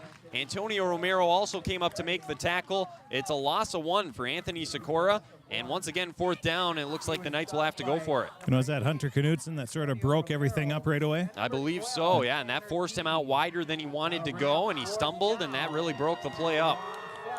Well, 4th down and 8, expect to pass here in the secondary. Like you said, Chris, an area the Pirates want to see improvement on and a good opportunity here for some growth. 4th and 8. Lindquist in the shotgun snap. Dots way out to the right. They got Anderson in the slot. He's looking for Anderson. He'll throw out to Sikora at the 30. He's got to make a man miss. Does at the 25, and then he's tackled, and he's going to be well short of the line to gain. And once again, Tanner Geese along with Ethan Bowman were both there, and it's a turnover on downs. Well, I don't know if you could hear through my microphone, but volunteer coach Brian Bull, former Pirate, very good football player, obviously, went to play some college, but he was yelling, "Watch Sikora, watch Sikora." Yeah. It's sort of a no-brainer there, but he was right on it, and they knew what was coming. Oh, so a turnover on downs, and that Crookston offense that started to wear this Knights defense out here in this opening half is back on the field. Ball on their own 25, 10:03 to go. Doda will go under center. Ethan Boll, he's on quite a pace right now. Already 12 carries in this football game. I'm sure they're not afraid to go right back to him here, though. The equivalent to Coach Bull saying, watch Sikora, would be West Central saying, watch Bull, watch Bull. So Coach Wood said they got to wrap him up and make sure they tackle an open space against him tonight. We're going to get a timeout here by the Pirates. They didn't have a play in. The play clock was winding down. So a quick timeout. And I think they might as well huddle up. They're going to get an opportunity to talk things over. But right now, they're not sending Crookston back to the sidelines. We'll just keep it right here. 10:03 to go. Again, on our draft scoreboard update, we can pass along some final scores from earlier. Boys soccer for the Pirates, they fall 2-1 to Hibbing. Girls soccer against Hibbing, they get shut out 2-0. Got lots of other football tonight, some games we're keeping a close eye on. Obviously, the Section 8 AA games as well. Barnesville should get to 5-0 tonight as they are hosting Pillager. You got Frazee at Underwood, Hawley at Staples Motley. Pelican Rapids is taking on Otter Tail Central, so those are the different games going on tonight. Also, Warroad, the other Section 8 AA team, is at Wadena Deer Creek. We'll have all those scores on our website. Again, another important week for all these teams to try and make a statement and help their seeding cause out later in the year. So off the timeout, each team will have 2 timeouts remaining in this opening half. Pirates going to come out with that same formation. Widman out to the left as a receiver. It's Obel up to the top right. The ball is on the left hash mark. Pirates going right to left. Doda under center. Bull, the lone setback. He's going to take the snap. They'll pitch it to Bull with Geese leading, and he's tripped up right away. A nice tackle there by the Knights, and that'll be a loss on the play. He goes backwards for a yard. It'll be 2nd and 11. So a 2nd and long. The Pirates 5 first downs in this football game in their first 2 drives. They've converted a couple of 3rd downs. The first drive resulted in a missed field goal. The second, they punched it in on a 3-yard touchdown run for Ethan Bull. Bull 13 carries, 61 yards now in the football game. Pirates will come to the line. They'd love a nice long drive here. Like we said, they want to shorten this game up. Opportunity to do that here. 2 receivers again. Geese as the fullback. They will go up the middle, and Geese stumbles across. No, Dota kept it and stumbled across near the 30. He's marked down at the 28. It's a gain of about 4 for the Pirates QB, and that'll bring up 3rd down. Well, this will be a big down here for the Pirates, 3rd and long, and you don't want to be punting deep from your own territory, especially the way the both teams have really haven't had a huge drive. Crookston's had the best drive so far, but yeah, I mean, it was only 8 plays, like you said, though. So, I mean, nothing substantial per se. And an opportunity to, like you said, at the very least, just flip the field position if you can get a first down here. Dota, by the way, he's ran the ball just 22 times this year. He's already got 4 carries in this opening half. They're using him quite a bit. He's under center, Geese in motion, 3rd down and 7. Dota play fakes, little lob up the middle. It's going to be intercepted at the 35, across the 30, and then tackled near the 25. And West Central area is going to take over in Pirate field position. Jumping the route was Hunter Grachow. And I don't know, Chris, looked like there was some miscommunication. Looked like Dota was expecting the receiver to stop, and he kept going. Usually in that situation on a 3rd and long, you're not running a fly route, and that's what Carter Coette was running. I think he was supposed to do a little curl right around the 1st down. And he kept going, and I think that's what happened there. Now, you don't see those two not on the same page very often, but they weren't there. Ball on the Pirates, 25, 8:32 to go. A huge momentum swing. The first turnover of the game for either team. Well, then, I mean, the Knights had the turnover on down. Shotgun snap, Lindquist at his 30. Lobs it deep over the middle, off the hands, and incomplete. Boy, they tried to go right back to Grachow after the interception. He almost had a touchdown. Could not haul it in. The coverage was pretty good as well by the Pirates secondary. Well, I like the play call by West Central area. You get that interception. Why not go for something right away? And they almost got it. Now, Lindquist 3 for 8 now, so they are airing it out. They've thrown more than they've ran the football so far. Grachow is going to come out. It's kind of a wishbone formation here now as under center is Lindquist. The Pirates creep up. They'll toss it out now. A little reverse inside. Breaks a tackle. 20, 15 blockers in front and walking into the end zone. A 25-yard touchdown run there for Naz Dotz. And the Knights are an extra point away from tying this game. Well, that was beautiful blocking downfield by West Central area. He had 4 or 5 blockers, and he just weaved in and out of the would-be Pirate tacklers, and I think he might have gone in maybe just with a finger on him. That was about it, but virtually untouched, and it looks like we have a Pirate down on the turf across the way. I believe Antonio Romero. So that 2 bad things happen on that if you're a Pirate fan, but one great play for West Central area. They can strike quickly. They have an explosive offense. We'll take a break. When we come back, we'll have an extra point, 8:19 to go, and we'll check in on Antonio Romero as well. You're listening to Crookston Pirate Football on KROX. You're watching Crookston Pirate activities on the KROX live stream. It's brought to you in part by Riverview Health, American Crystal Sugar Company, CHS Egg Services, Christian Brothers Ford, Bremer Bank, Grove Mechanical, Crookston Eye Clinic and Foston Eye Clinic, Crookston Valley Co-op, Hugo's Family Marketplace, United Valley Bank, the Benedictine Living Community, Villa St. Vincent, Ottertail Power Company, Crookston School District, Cess Vanderhoff, Andy Omen State Farm, the City of Crookston, and Tri-Valley Head Start, all bringing you Crookston Pirate activities on the KROX live stream.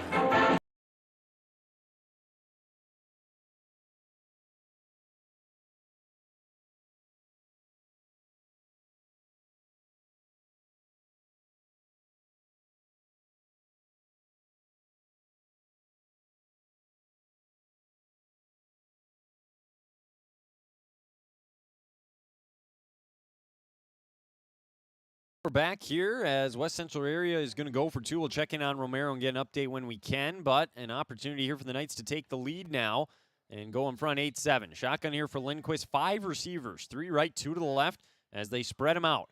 Here is the two-point conversion play. The snap. He's looking over the middle, and a little slant route is caught for the two-point conversion.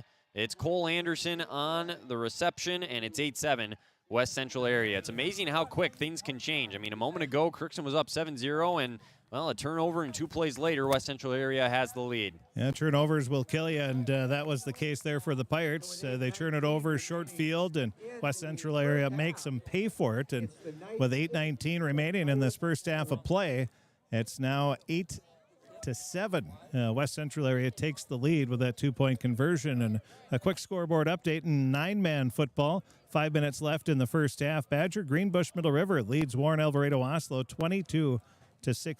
A little bit of a surprise there. But I think Warren Alvarado Oslo has scored 2 touchdowns. They trailed, was it 22-8, and now they're up to 16.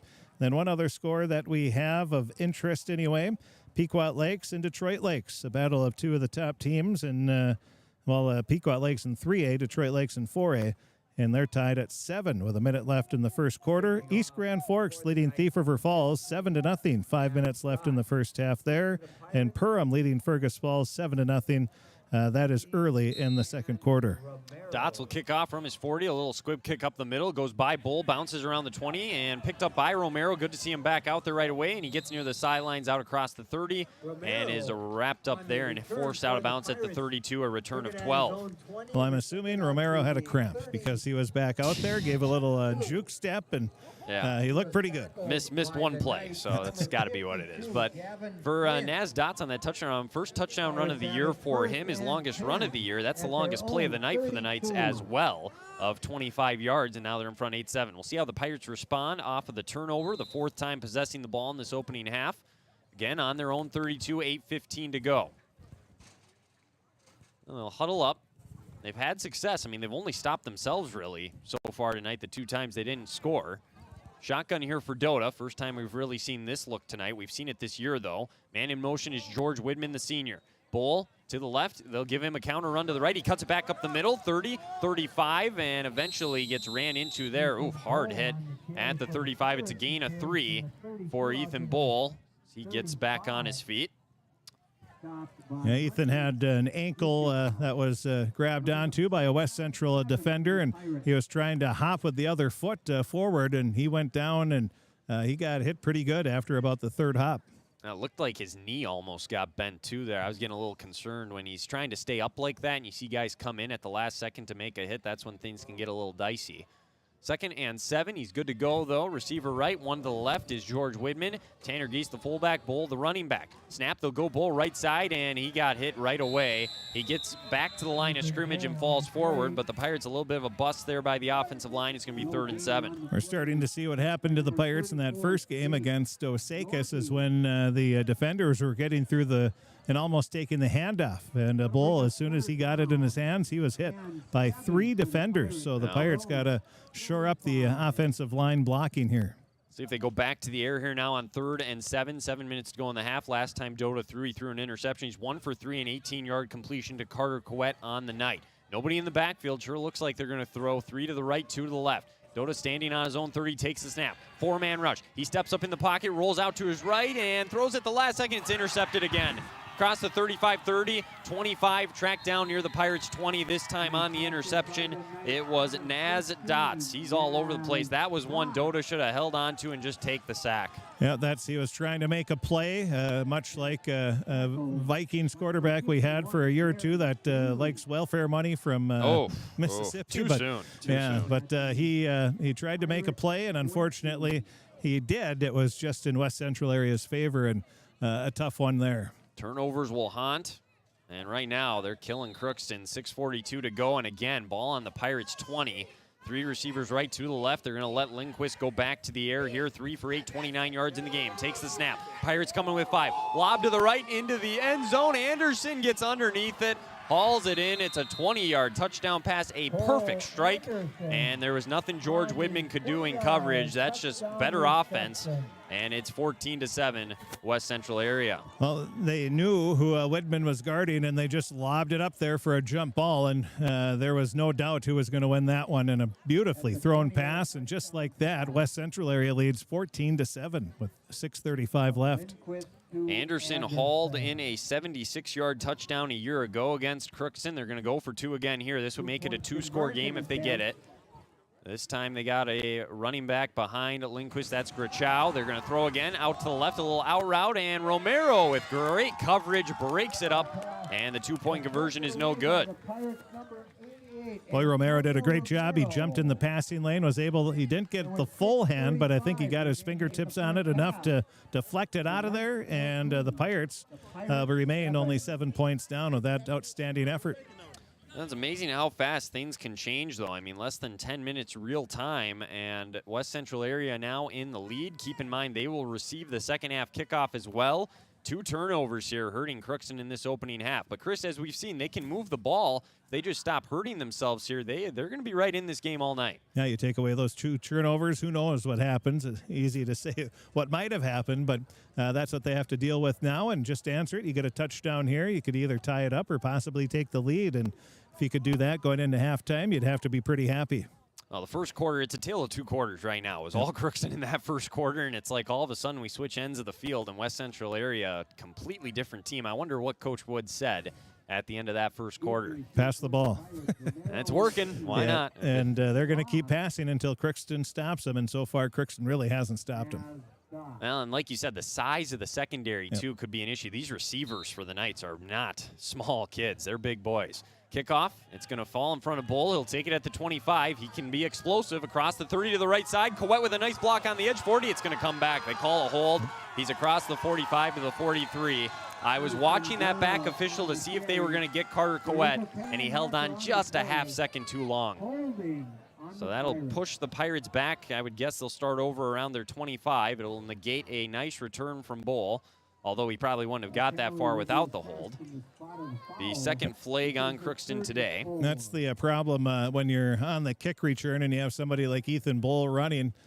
We had a player named Alfredo Bambi Lopez, and you didn't have to hold the block very long for Bambi. He was going to get right through. He ran like a deer. That's how he got his nickname, but he was so you just keep that block. You try to bounce it out. You get in front of him, just even shoulder rub him, and that'll slow him down enough to allow Bull to get by. So it was a 10-yard holding penalty. It was at the 35, so the Pirates will start at their own 25. 6:24 to go. Plenty of time. They got both timeouts. Let's see if they can move the ball down the field. They have 5 first downs in this football game, and they have rushed for over 80 yards. The Pirates will come to the line. Dota under center. Geese as the fullback. Ethan Bull as the tailback. 2 receivers. West Central area, no safeties. They're really crowding the line. They'll give it to Bo. He tries to cut to the outside. Hops over a man at the 25. Stiff arms a man at the 30. And he's got another first down. He's ran out of bounds at the 36. And again, Chris, Ethan Bull gets to the edge. It's trouble for opposing teams. It's just unreal. A guy his size, and all of a sudden it just seems like all of a sudden he just kicks it up another notch. Unfortunately for the Pirates, he ran out of real estate along the Pirates sideline, and they mark it out at the 36. But a solid run and a good blocking by that left side of the line after he got through the line of scrimmage. Keep an eye, because the more you start to run to the outside, the defense, they start to get it frustrated, and then that's where you can break one up the middle. At the 36, 1st and 10 after the run of 11. They will go up the middle to Geese, and he fights ahead. He's tough run, and he maybe gets a yard, but West Central area was all over that one that time. Yeah, we're seeing the strength of West Central area's defense. That's right up the middle, and so far they've done a nice job in this second quarter of plugging that area up. So the Pirates have to look to go to the outside. Just a second carry for Geese in the game. On the year, he's the second leading rusher behind Bull. He's ran 31 times for 82 yards and a pair of touchdowns. Crookston coming into the game, 12 rushing touchdowns. Bull added the 13th earlier on. They are more of a run-heavy offense. Ball at the 37, second down and 9, 5:38 to go. In motion is Ryan Auble out to the right. Bull is the tailback. West Central area ready to pounce as soon as that ball is snapped. There is the snap. They fake the sweep. Toss to Bull. He tries to cut back inside. He's going to lose 2 as the corner, I believe, that made the play there was Naz Dotz. He read that one, and there was nowhere to go. Yeah, they read that, and also I think there was just a Pirate or 2. They were short somebody over there to block because there was 2 West Central area players convening for the tackle. This is a big play now. 3rd and 12, 5 minutes to go. You're trailing by 7. You got to try and get some sort of positive momentum here. And with West Central area and that explosive offense, they'd have more than enough time right now to go do something if you punt it back to them. Yeah, you don't want to be punting from that spot, and obviously you're going to have to punt if you don't get a first down here. Here's the snap here under center. Dota will hand it off. It's Bull. He gets wrapped up and somehow fights through it. Takes a couple guys to bring him down at the 38.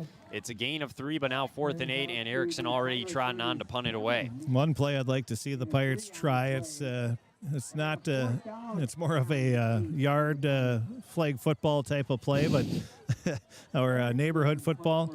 You hand off to Bull, and you sort of setting up like an option. Then he can pitch it or run it, and that makes the defense be a little more honest than when he gets it. Grachow back to receive the punt at his own 32. Erickson standing on his own 25, ready to punt away. Takes the snap. They're going to let him get it off. It's a nice punt and fair catches. Woo, Grachow, and he makes it at the 34. At the last second, had to kind of haul that one in and got in on him quickly, but he does make the secure grab. That was the problem with the line drive kick. It came at him a lot quicker than he anticipated, so he saw that the Pirates were coming down at a pretty good clip. He put his hand up, and he had to bring it down right away in order just to make that grab. So that was pretty good hand-eye coordination there. It's a 28-yard punt. Erickson averages just over 32 yards per punt on the year. He's been very, very successful in flipping field position for Crookston. Ball on the Knights 35, 4 minutes exactly to go in this half. It'll be Sikora at QB, I believe. He'll take the snap. It's a wildcat formation. He runs to the right, gets through a hole at the 40, makes a man miss at the 45, race down the sidelines. Romero trying to catch him, and he's not gonna all the way. It's a house call, 65 yards for Anthony Sikora, and that is the player we were trying to tell you about in the pregame show right there. And West Central area, they go, get the ball in one of your best athletes' hands, and he showed why he's one of the best athletes there. Just broke through, and really the Pirates, poor job of filling in the gaps, and he was able to run, I think, pretty much untouched. Yeah, maybe at the line they got a hand on him, but for Sikora, his 9th rushing touchdown of the year. He averages over 10 yards a carry, and you saw why. Explosive plays. Coach Labarski said that's where you get into trouble with West Central area, and we've seen that here in the second quarter. And the Pirates have struggled with speedy running backs, like we saw against Frazee, too. Low snap on the two-point conversion, trying to take off and run is Lindquist, and a bunch of Pirates wrap him up. I can't see because it's on the far end, but they get the stop, and it's 20-7. Well, the good news is the Pirates have stopped the last two-point conversions, so they're still within 13 points here. It's interesting. Crookston 6 first downs because they've been able to move the ball a little bit more methodically. West Central area just 5, but they have the 3 touchdowns because they're getting all these big plays. Yeah, the 2 interceptions obviously led to 2 touchdowns, and then after they force them to punt, they go on the next play and run it all the way in for a touchdown. So big plays have been the key here for West Central area. The last 2 runs, the last 2 plays actually have both gone for touchdowns, both on the ground. The 25-yard run for Dots, the 66-yard run for Sikora. Before those 2 runs, they had 4 rushing yards in the football game. It's amazing how quick things change. It'll be Dots kicking off from his 40 on the right hash. Crooks and Chris, I'm sensing a little bit of momentum swing. It seems like they're a little bit quieter than they were at the beginning of the game on the sidelines. There is 0 energy on the sideline right now. I'll have to get that going here. You still go on a drive here before halftime. Take this to a 1-possession game going into the break. You're right in it, so a big possession coming up. Here's the kick from Dots. Gets the all clear. There's the whistle. He'll kick it up the middle to the right. It might go out of bounds if the Pirates let it go. Nope, now they take it. They had to. Romero at the 25, cuts back to the sideline at the 30, gets through a couple tacklers, does a nice job returning it out near the 35. So they'll take over. Decent field position, 3:41 to go till half. Antonio played that perfectly. He came over and sort of between the ball and the sideline. And once he realized it wasn't going to go out, he grabbed it and took off and got some good positive yardage. Well, and he got it back to where they would have had it anyways, right? Yep. They start at the 35 if it goes out of bounds. They're marking him at the 34, but a nice return. So with 3:41 to go, 2 timeouts. You don't have to abandon the run by any means here. If you're Crookston, you can continue to go to your big backs in Tanner and Ethan. We'll see what they do, though. Maybe catch them sleeping, go to the air. We'll find out. Dota under center. Widman way out wide right, Obel to the left. He'll take the snap. They will fake it. He'll go right up the middle. Dota gets across the 35, maybe to the 37. Short gain there for the Pirates QB. His 5th carry of the night. It'll be 2nd down. Getting up the middle, the Pirates have had very little success trying to go to the outside. They've had very little success here after the first quarter anyway, and they're just looking for some positivity offensively. Dota 5 carries 17 yards now tonight. Like you said, I'm kind of surprised by that because the more you run to the outside, you'd think holes open up in the middle, but West Central area, a very disciplined team. They have been gap sound tonight. And they got some big dudes up in the middle. So gain of 3 there for Dota. Here is the second down play. They will go to Bull to the right side. Geese leading the block. He got the edge again. 40, first down, 45. Stiff arms him in. He's just shy of the 50. Again to the outside. That's where the Pirates are having their success. They say he stepped out at the 47. It's a gain of 11 and another first down for Crookston. Boy, did the Pirates need that play. And a big, as you said, Tanner Geese got out in front. That's his job as the fullback to make a nice lead block. And that freed up Bull to get that first down. 11-yard gain, another first down run for Bull. And like you said, it seems like Tanner Geese is the lead blocker anytime Bull has a big run. Does a great job of getting out in front, and he's not afraid to hit people. So it's fun to watch. Well, playing basketball against him, he's a hard-nosed kid, and he's not afraid of contact either. I was going to say, he's not afraid to hit people in basketball, too. That's the wrong sport, but first down and 10. Snap for Dota. They'll go back to Bull. That time, though, they blew that one up right away. And in the backfield, it's a loss on the play. A nice job in pursuit by Samuel Hansen. And that brings up a second down and 12, a loss of 2 for Bull. I'm hoping that was some linebackers shooting through. I hope that wasn't defensive linemen that got through that easily because, again, there was it doesn't matter if you have Geese as the lead blocker if they have 2 guys coming through. I don't know what your thoughts are on this, Chris, but Bull now has carried the ball 20 times in the first half. You wonder if he's going to start to wear down as this game moves on. That's a lot of runs. I remember as a freshman, I think he carried the ball 47 times. Oh, my goodness. He's built differently. There's no question about that.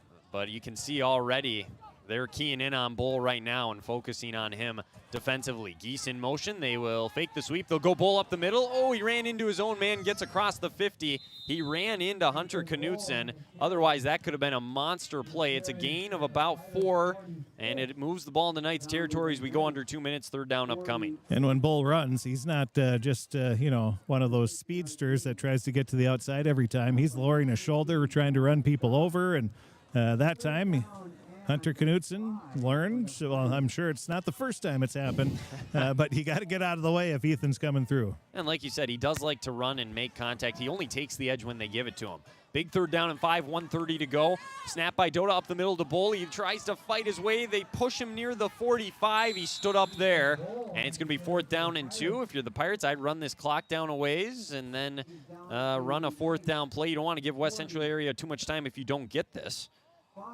Yeah, 4th and 2. If, let's say, you get stopped, that's only about 55, 56 yards they'd have to go. Yeah. And with a minute left and the way they can pass the ball, this is probably the best call, or maybe it could be, we should say.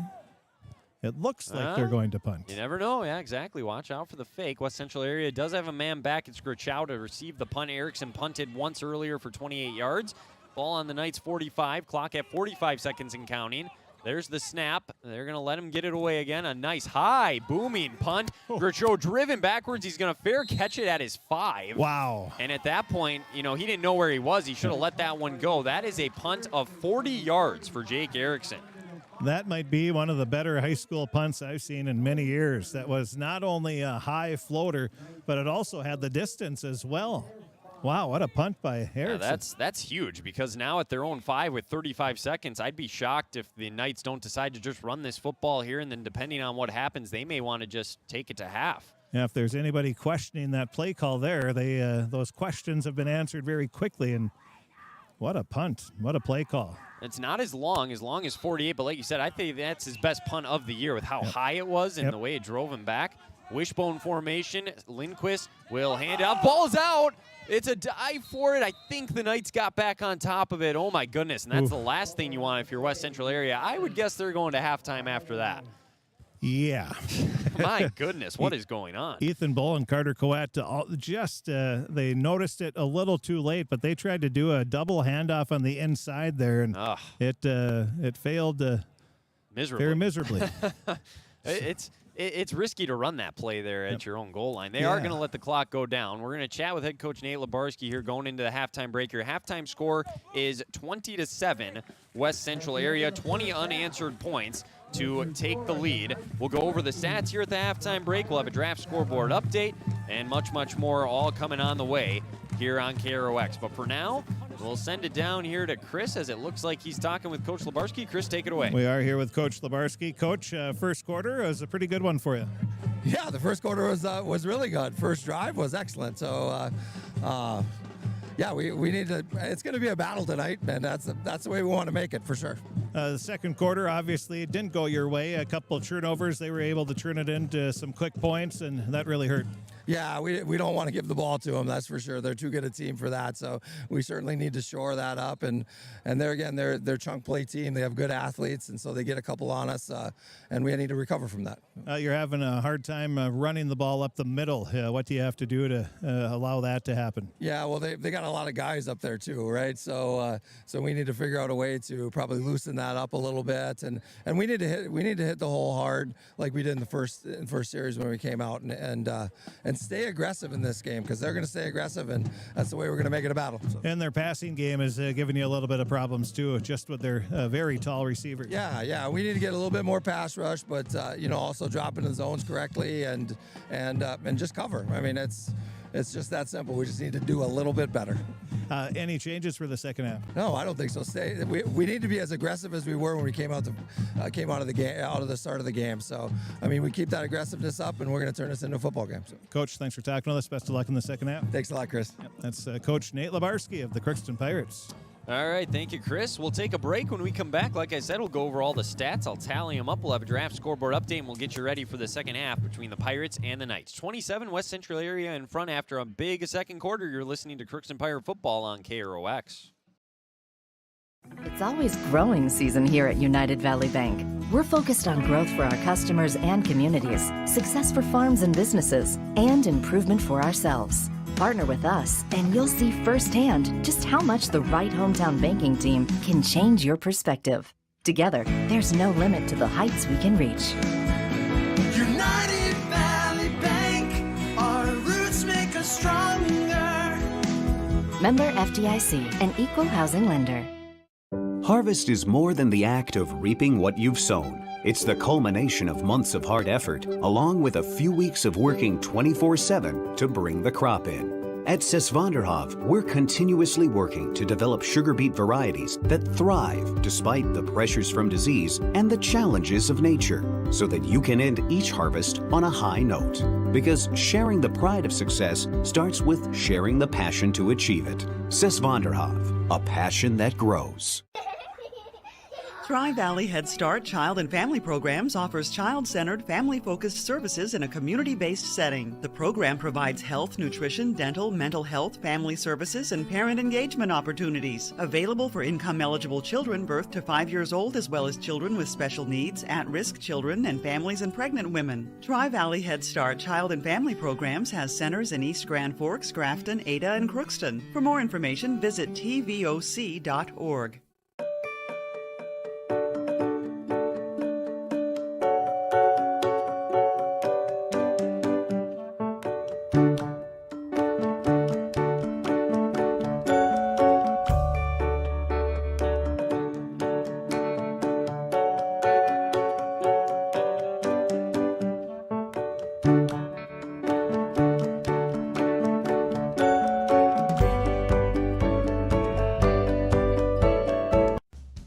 Fall season right around the corner, Grove Mechanical in Crookston is ready to prepare you for winter. They suggest having your heating system serviced regularly to keep things running smoothly. A skilled technician will clean and service your heating equipment to ensure safe and efficient operation. It's never too early to get ready for the upcoming winter season.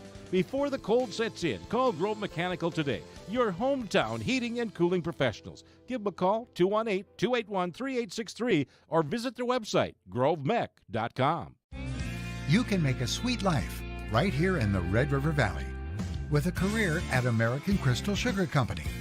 Our shift schedule offers 14 days off per month, which gives you time for family, friends, the great outdoors, and everything else you enjoy about small-town living. Entry-level positions are available, and pay starts around $18 per hour. Apply today at crystalsugar.com and share in our sweet success. Here West Central area. They scored 20 unanswered there in that second quarter. They lead at 27 at the halftime break. Let's take a look at our stats. We'll start with the team stats here.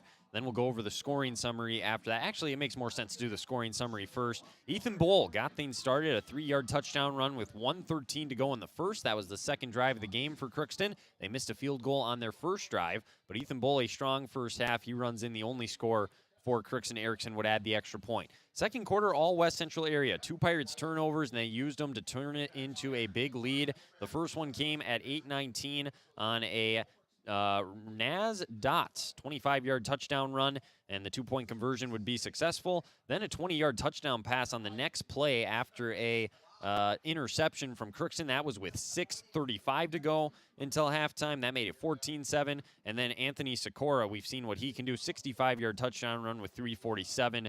And after the run failed on the 2-point conversion, they lead at 27 at the halftime break. Taking a look at the stats now. Team stats. Crookston doubled West Central area in plays in that opening half. They ran 33 plays. The Knights ran just 17. Total yards, though, with those chunk plays that the Knights had, they had 142 total yards, just 134 for Crookston. Through the air, it was 49 yards for West Central area. Crookston had 18 on the one completion to Carter Coet. On the ground, 93 for the Knights. The Pirates, 116 in that opening half. Crookston 7 first downs. West Central area had 6. Taking a look at penalties, no penalties on West Central area. There were 2 on the Pirates for 15 yards. A hold on a kick return and then a false start on that opening drive. So pretty clean game for both teams as well. Individual numbers for West Central area, since they are the visitors. Brady Lindquist through the air was 4 for 9, 49 yards and a touchdown on that 20-yard touchdown pass. His main target was Cole Anderson. We highlighted that coming into the game. He had 3 catches, 46 yards in the score. The other reception went on a 4th down play to Anthony Sikora for 3 yards, in which he was stopped on the play. On the ground, Anthony Sikora, 4 carries, 66 yards, the one being the 65-yard touchdown run. The next highest leading rusher was Naz Dots. He had a carry for 25, and again, that was a touchdown, so 2 big touchdown runs for West Central area. Then the quarterback, Brady Lindquist, 2 carries for 0 yards, and then Jake Norby, the junior fullback, had a carry for 2 yards. Those are the only rushers for West Central area so far in the game. Naz Dots also a 28-yard punt in that half. Moving over to Crookston, start on the ground. Ethan Bohl, 22 carries, 95 yards, the 3-yard touchdown run. It was Jack Doda, 5 carries for 17, the best running game he's had by far so far this season. And then Tanner Geese, the fullback, 2 carries for 4 yards. Out of the 33 plays they ran, 29 of them were rushing attempts. Doda threw the air, 1 completion on 4 attempts, 18 yards. He did throw the 2 interceptions. That completion was to Carter Coet, an 18-yard reception in which he hurdled a man, and that is illegal in high school football. But the officials, what they don't know won't kill them. So an 18-yard catch there to Coet, and that is what the Pirates had through the air. Jake Erickson, 2 punts, 68 yards. Of course, the booming 40-yard punt to back West Central area up inside their 10-yard line right before the half. That was huge, and that did not allow the Knights to go down the field. That is a look at your first half stats. We'll take another break. When we come back, we'll have a draft scoreboard update, and then we will have the second half kickoff between the Pirates and the Knights here on this Friday night. Friday Night Lights, you're listening to Crookston Pirate Football here on KROX. Shopping for groceries is easier than ever with Hugo's Family Marketplace. To simplify life, Hugo's offers convenient online shopping with delivery or curbside pickup at GoHugos.com. Even better, shop on the go with the Hugo's Family Marketplace smartphone app. Download e-coupons, recipes, grocery lists, weekly ads, and place your grocery order right from your phone. Save time and save big with Hugo's Family Marketplace, your hometown grocer since 1939. You're gonna find more low prices, more great stuff when you go to Hugo's. At Crookston High School, we really have a lot going on. There isn't that much going on. Oh yeah? We have softball, baseball, track and field, soccer, swimming, tennis, golf, volleyball, trap shooting, hockey, basketball, wrestling. So we have a lot of sports. And there is orchestra, band, choir, visual arts, speech, theater, Leo Club. And Crookston is one of the highest academic schools in the region. Really? Yeah, really, especially in math and science. I guess we do have a lot going on. Yeah, and that's why Crookston High School is my education destination. Welcome to Andy Ullman State Farm. We're located on 423 North Broadway, next to Holiday in Crookston, Minnesota. 3rd generation agent with State Farm. We've got a team here with over 75 years of experience. 6 of us fully licensed, here to serve you. We know insurance is about a promise, and we're here from the beginning to throughout the whole process to deliver on that promise. Nobody likes to wait on hold, and neither do we. Give our office a call where a cheerful voice is ready to help you right away. Call 218-281-5252. 3643. The Crookston Eye Clinic is your hometown eye clinic. Whether you have cataracts, glaucoma, macular degeneration, or perfect vision, it is important to have your eyes evaluated to keep them healthy. The Crookston Eye Clinic is open Monday through Friday from 8:30 a.m. to 5 p.m., but on Thursdays they open at 9:15 a.m. They also have a second location in Foston to offer you even more appointment options. If you've been wanting to try contact lenses or looking for a new pair of glasses, the doctors at Crookston Eye Clinic are available to see you. Doctors Forget Smith and Jananetta are all accepting new patients. Call 218-281-2020 for the Crookston and Foston Eye Clinic, the best care in sight.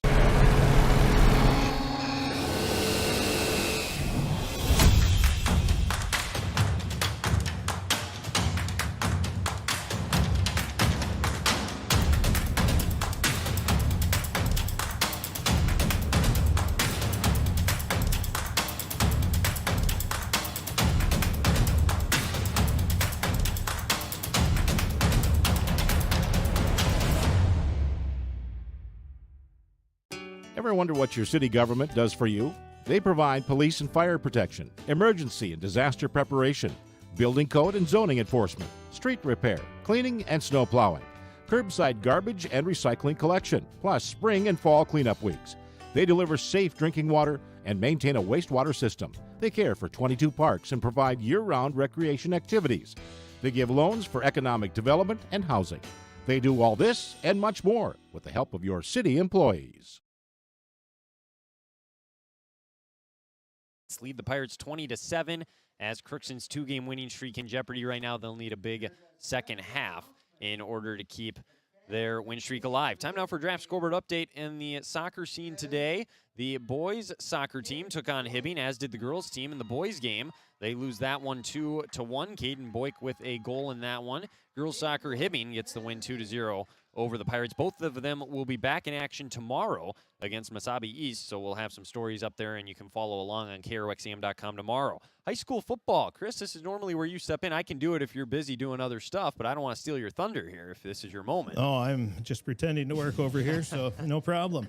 In nine-man football, only one score in thus far this evening, and that is Warren Alvarado Oslo now has tied it up at 22 apiece with Badger, Greenbush, Middle River. So the Ponies trying to stay undefeated, and that's with 10 minutes left in the game there. Somehow they're a quarter ahead of us. They started at the same time, I thought. We're not going to run through any Class A because all of those are just getting underway as we speak, so we'll skip past those. In Class AA, 7 minutes left in the first quarter. Pelican Rapids and 10th-ranked Ottertail Central are scoreless. Barnesville, 3 minutes into the game, leads Pillager 7-0. So those going as expected there. And one note, the number one ranked team in Class AA, Chatfield, they beat La Crescent 51-7. Class 3A, quite a few scores there to pass along. Pequot Lakes is leading Detroit Lakes 28-21 with a minute left in the first half. A pretty exciting one there at Detroit Lakes. East Grand Forks and Thief River Falls tied at 7 apiece, a minute left in the half.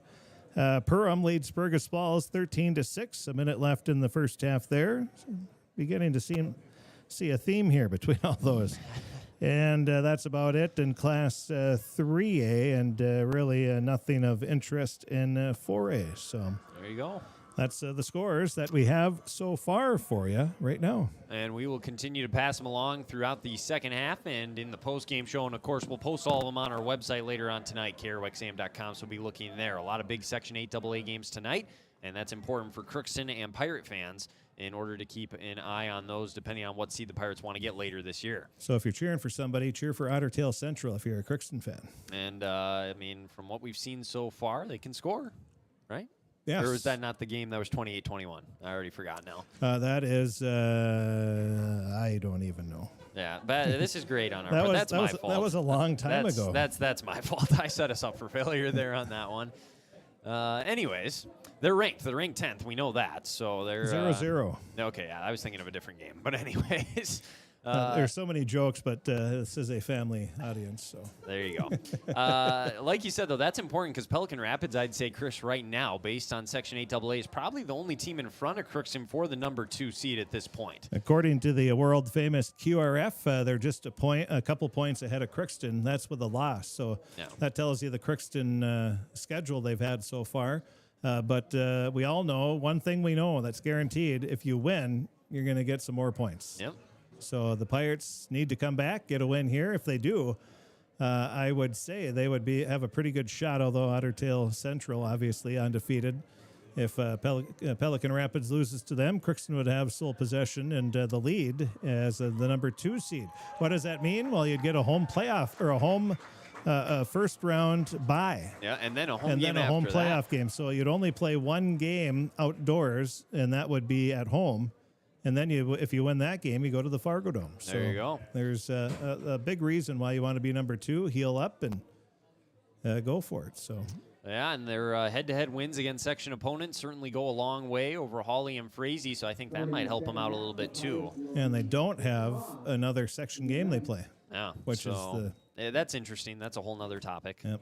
We could be here all night complaining about district scheduling. We don't need to bash anybody tonight, but here we go. We're ready for second half action. 27 Knights in front. Crookston's kicking off to the Knights. Jake Erickson will tee it up at the 40. Kickoff left to right. The sun has started to set. It's a beautiful night. The wind's starting to calm down a little bit as well. Beautiful night for some Friday night lights. A little bit warmer this time of the year than you would expect, around 70 degrees. We had a high of 74 today, but we enjoy it, at least. Nice little warm September football game. We're soaking it in. It's going to be probably freezing next week at this time. You never know. Here we go. Erickson at his 30 will run up. Student section making some noise and kicks it away. A little squib kick to the left side, and the Knights will fall on it at their 39, and they will take over there and have to go 61 yards. So here we go. The Knights come back out. We went over the stats there at the halftime break. 6 first downs. They had 3 big plays for their touchdowns. They showed they could run and throw the football in that opening half. We'll see what they want to do here with a 13-point lead on the first possession of the half. They'll actually mark it at the 40-yard line, so they'll have to march 60 yards. Lindquist is in a pistol formation. Sikora in the backfield. The Pirates rush Ryan Abel out to the field late, so he gets in position. 2 receivers on the play. Here comes the first snap of the second half. They'll hand off to the right to Sikora. He's got a big hole, 45, and he's tripped up at the 50 by George Widman as he goes head over heels. It's a gain of 9. It'll be 2nd and 1, and if Widman didn't get him there, that might have been another touchdown. Well, we were maybe expecting to see if they go for a big pass play, but instead they tried to go with a guy that got him a big touchdown run earlier in the game, Sikora, and he came just inches away from another one. And remember, they run for 246 on the ground a game so far this season. With the lead here by 13, I would expect them to keep it on the ground for the time being. Never know, though, 2nd and 1, this would be the perfect opportunity to also take a shot. They'll roll out Sikora to the right on another wildcat snap. He rolls across the 50, spins out near the 45, a gain of 5 for Sikora, and a first down. So his touchdown run was actually on a wildcat snap as well, so they've mixed that in a little bit here tonight. You know, 6 carries for 80 yards. It's the 7th first down of the game for West Central area. They are 3-1, trying to get to 4-1, well on their way right now. Crookston needs a big defensive stop, swing some momentum. Again, the sideline kind of quiet right now. Ball on the Pirates' 46, pistol formation for Lindquist. They'll go right back to Sikora right side. The offensive line created a big running lane. Blockers in front to the 30, 25. Breaking tackles inside the 20, eventually brought down there. Another massive run for Anthony Sikora, and he has really taken over this game now.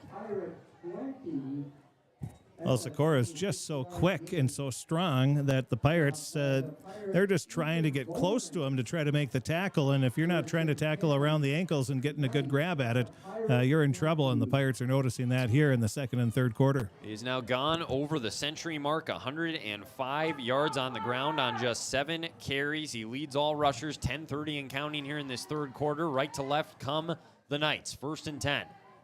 They send a man in motion. That's Gritchow. Coming up the middle from the linebacker spot was Fuentes. They run right at him, and tripping his way across the 20 near the 15 was Sikora. It's a gain of about 5, and that'll bring up 2nd down. I mentioned Ethan Bull. He's been getting a lot of work tonight. So far on this drive, it's been all Anthony Sikora with 4 carries, marching him right down the field into the red zone. This is just the 2nd red zone trip of the game for West Central area because they've had the touchdowns from 25 and 65 yards. They are 1 for 1 with a touchdown in the red zone tonight. 2nd and 7, ball on the 17.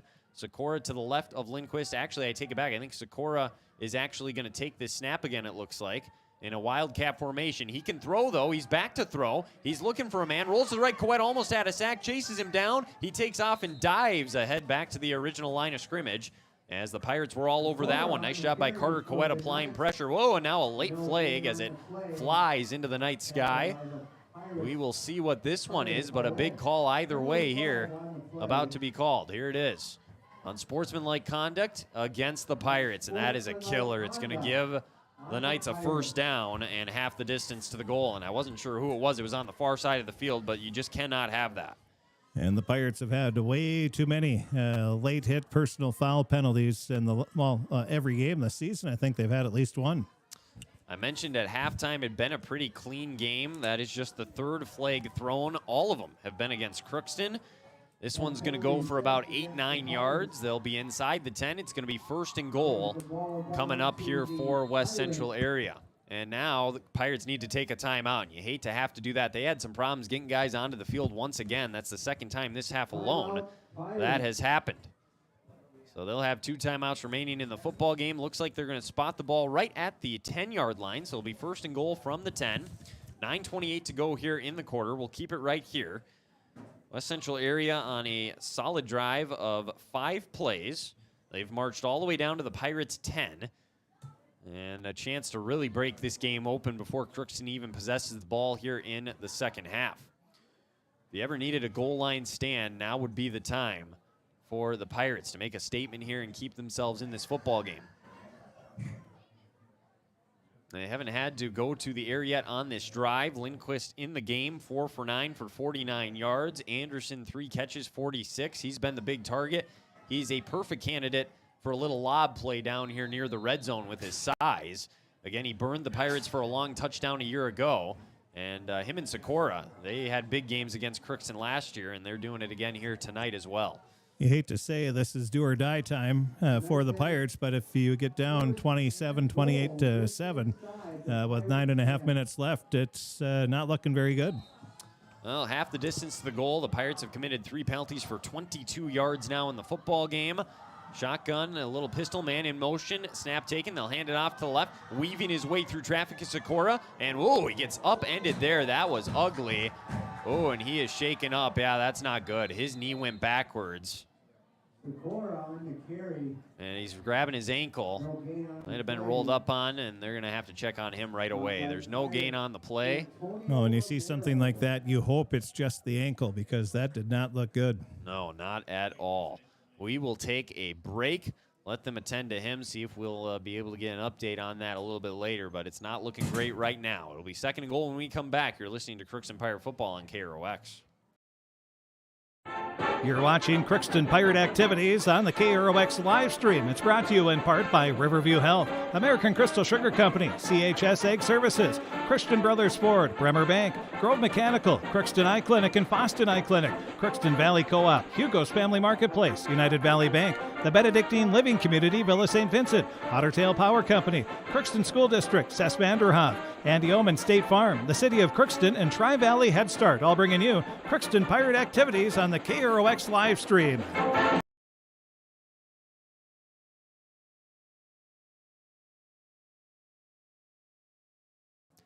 We're back. Anthony Sikora.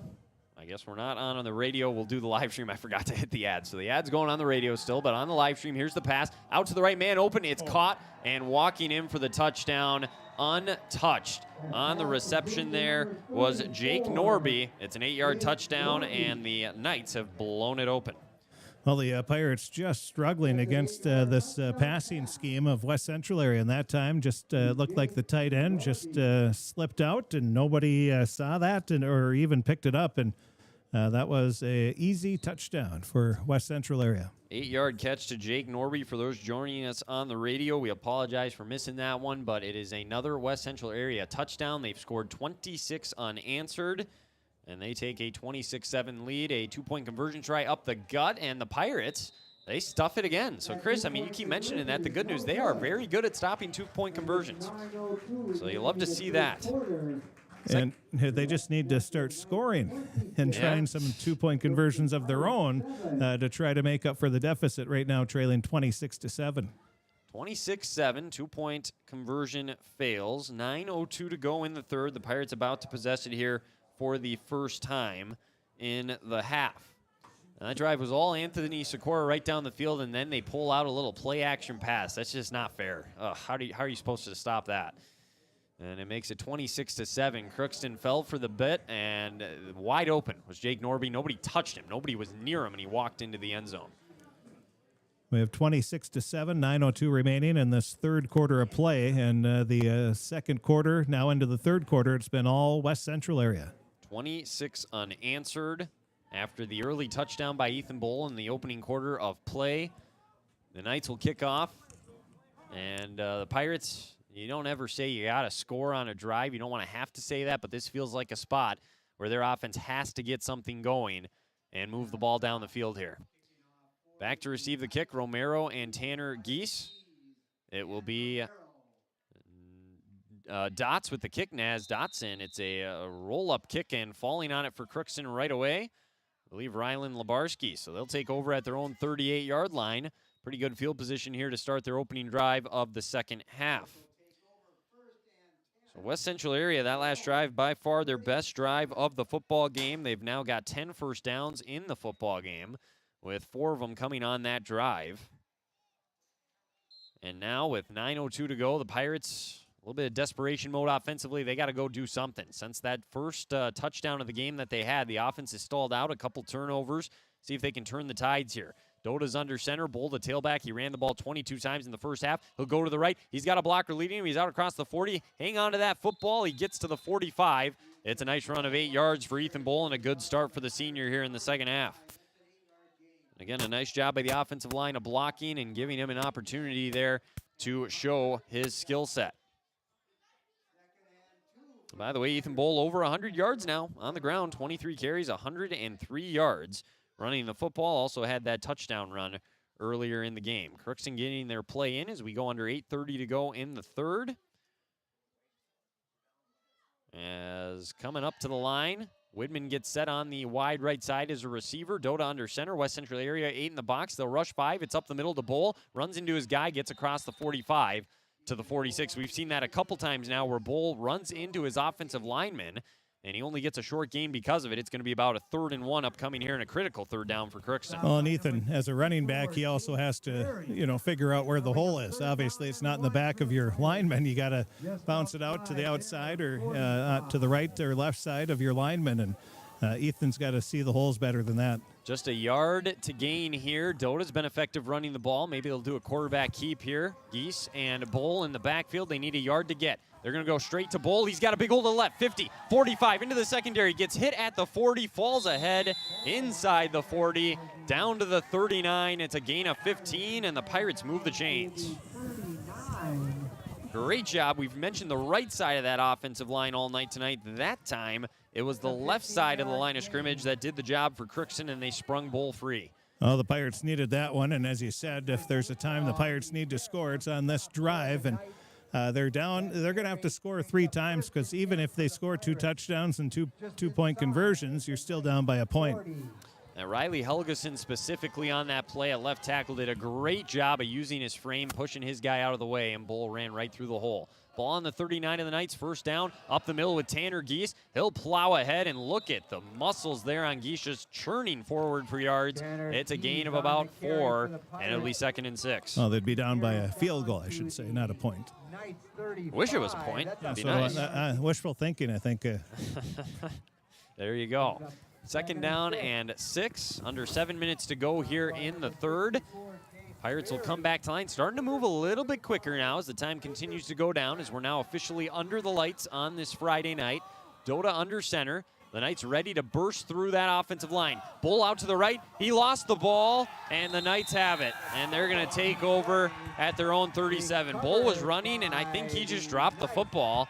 And the Knights will take over. Falling on that football, I believe, was Isaac Kreft. Yeah, I wasn't able to see what happened there, but Again, the Pirates have just, they've killed themselves with turnovers. That's the third turnover of the game, and hopefully West Central area won't be able to turn this into another touchdown, but I won't bet against it either. A week ago, the Pirates forced 3 turnovers. Defensively tonight, it's all opposite. They've turned it over 3 times. They have not forced a Knights turnover. The Knights need a timeout here to get things in order. So each team will have 2 timeouts remaining in the football game, 6:33 to go. And now if you're Crookston, Chris, you need a quick 3 and out. You got to find a way to get the football back. If you're the Knights, I would expect them to start going even slower as this game moves on. Well, that'll be interesting. Their passing game has worked so well, but so has their running game. And maybe do they pass on a 2nd and long or a 3rd and long just to try to shorten it up a little bit? I wouldn't be surprised if they mix it up here the rest of the way. It's also a double-edged sword because they've had the most success when they go quick tempo too, but in a situation like this, you want as much time to come off the clock. So, yeah, it's an interesting spot for Coach Wood. We'll see how he handles it. I've noticed teams that go quick tempo always have success. Yeah. It's but it's also you have to have the guys that are well-disciplined and usually a veteran team is what you need to have. But if you start in 7th grade and you go with that up-tempo, they're used to it, and they can execute it pretty well. But that's such a weapon in high school football. The big thing with the up-tempo, too, is good plays on first down. You build that momentum, that confidence. Next thing you know, the defense is on their heels. You got to have good first down plays. 1st and 10, ball on the 37 of the Knights. They take over after the turnover. Little handoff here up the middle. It's a jet sweep. Big hole out across the 50. Makes a man miss. 45, 40. Trying to use his speed at the 30, 25. Ethan Bull tracks him down inside the 20. And Naz Dots, he ran for a 25-yard touchdown earlier in the game. This one goes for 44, and it'll be 1st and 10 inside the 20. And they're not doing anything fancy or special, just a handoff, inside handoff. He comes from the right side all the way over to the left, finds that big hole on the left side, and he wasn't touched until Bull brought him down. He's got 2 carries, 71 yards now, just like that. That one goes for 46. He had only ran the ball just over 20 times coming into this game this year. So he's about on pace for about 4 carries in a football game, which is about what he averages. Here's the snap. They'll go to Sikora now out to the right. Good to see him back out there. He's got speed to the right to the 15 and will work his way out of bounds near the 10 as he ran out of real estate. Another nice play there for West Central area on first down. Pirates really on their heels now in the red zone, and things have really just turned on its head here today for Crookston. It was a promising start to this football game, but West Central area has dominated from the 2nd quarter on. It'll be a 2nd down, and we'll say about 3 from the 10-yard line is where they're going to spot it. So a gain of 7 there for Sikora, up to 119 yards on the ground. As they will get under center, a little wishbone formation. Sikora out to the left. They will toss to the right. Here comes the sweep to Sikora to the right. He's going to throw a little trickery, and it's going to pay off. He finds his man for the touchdown. And Pirate fans, stop me if you've heard this. Sikora to Anderson through the air. They did it last year on a trick play. They do it again here and pull ahead even more. I like the play call. That was a great play. Caught him guessing, and they were able to find a wide open man, and Anderson just adds to an impressive game. 4 catches, 56 yards, 2 scores now. Sikora with his only pass of the game, a 10-yard touchdown. The 3rd touchdown pass through the air, 5th touchdown of the game for West Central area, and up 32-7, excuse me. They're going to try an extra point here for the first time in the game. I think Sikora's selling popcorn at the concession stand now. He has literally done everything. Hard to stop a player like that. The extra point is up, and it is no good on the right-footed kick there by number 56, Bo Robinson. So 5:45 to go in the 3rd, 32-7, West Central area. Coach Labarski mentioned, Chris, before the game, Anthony Sikora, one of the better football players around, and we've seen why. Well, yeah, and they lost one of the best players around, and they just fill in with another one. But that's what teams do when you make it to the state playoffs. You don't get there by accident. You have to have more than the seniors. But what we saw from the first quarter to the rest of the game, they look like a completely different team. So maybe bus legs or who knows? Yeah, you never know. This is their longest trip of the year. Coach Wood told me before the game. He said it is the longest they will travel. It's not too bad, and like we've seen, maybe it just took a little bit to get going. They also didn't get here to warm up until like 20 minutes before the game started, so maybe that had something to do with the slow start as well. Yeah, West Central area probably not happy with having to come to Crookston. It really makes no sense for the two teams to play each other. They're in different sections, but I'm sure they're not happy about having to come up here on a Friday night. Well, when there's so many teams they could play closer to them. You got to think the schedule will change next year with the redistricting, so it'll be interesting to see who the Pirates draw. So Dots to kick off from his 40 once again. 32-7 Knights, 5:45 to go in the third. Right-footed kick will roll near the right sideline. Oh, over the head of Romero. He's got to go back and field it now. No, he lets it go, and the Knights pick it up at the 10, and they're going to walk in. Or I guess they can't return the kick, so it's automatically downed at the 10. A mistake there by Romero, and that will give a first and goal right away for West Central area once again. The longest onside kick you'll ever see. That sums up how the second and third quarter have gone for the Pirates. I'm not sure what he was thinking because he wasn't near the end zone. I don't know if he thought automatically it just gets downed. That's just a complete blunder there. I think he must have been thinking it was a punt. Or just a punt situation. Yeah, just he does return punts, so that would make sense. But just one of those brain farts, and it happens. Yeah. Unfortunately, it happened in that spot. Everything going against Crookston now. Ball on the 11, an immediate scoring chance here. They will hand it off to Sikora. He plows over the right side. Nice job of wrapping up by Carter Coette. Will give him a yard on the play. I do know this. I'm putting money on it will never happen to him again. Nope. Once is enough. You learn, and he'll think about that one for a while, and he'll grow because of it. Yep. So 2nd and 9, ball on the 10. Basically, a first down is going to be a touchdown in this situation. They empty the backfield. Sikora in the slot to the left. Lindquist here in the shotgun will take the snap. He looks left, fires a little bubble screen. It's caught there, and wrapping up right away, a great tackle by Ethan Bowman. A gain of a yard only on the play to bend by, and it'll be third down. Ethan Bowman fought off a blocker and was able to make that tackle. Nice play for Ethan. Lindquist now 6 for 11 through the air, 58 yards. That's the first catch of the game for Ben By. Third down and 8 from the 9-yard line. As we go under 5 minutes to go, 4:46 and counting here in this third quarter. The Knights trying to punch in their 6th touchdown of the football game. They've scored 32 unanswered. Sikora in the backfield. Lindquist in the pistol takes the snap. Pitch play to the right to Sikora. He's looking to throw again. This time the Pirates have it covered up. They track him down. Now he throws on the run at the last second, and it's almost a one-handed catch there by Cole Anderson, but he can't bring it in. And Chris, that time they were able to remember what happened on the last drive, and they said, yeah, we're not going to fall for that again. And then Sikora fires a laser into the back corner of the end zone, and it was almost hauled in with one hand. That would have been an amazing catch, and he almost brought it in. That's almost. We could have had some Sports Center top 10 right there if we had that one, and we could have sent that in. Oh, they get the Pirates to jump. They were going to go for it here on 4th down, and now 5 yards closer to the line to gain. They probably more than likely will go for it now in a 4th and short situation. That's a big mistake on the Pirates there, jumping into the neutral zone. And the Pirates are trying to say it's on West Central area, but they're not going to win that one. Maybe trying to say they were drawn off sides illegally. If the center was doing something. They're trying to say the quarterback is shifting his whole body to make it look like he's receiving it. So you got to watch the ball. Yep. Be 4th down now from the 4-yard line. They got to get to the 1 to convert, so they could technically get a first down here without scoring. Sikora, he is in motion. Here's the snap to Lindquist. They're back to pass, firing over the middle on another slant. It's caught. Another touchdown. And guess who? Yet again, Cole Anderson, his 3rd touchdown of the game, and it is now 38-7 West Central area. 38 unanswered points for West Central area, and they're looking to add. Looks like they're going to try to go for 2 more here. They did miss the extra point the last time they tried it, so now they will go for 2, make that point up. No, they are throwing the kicking tee out. So okay.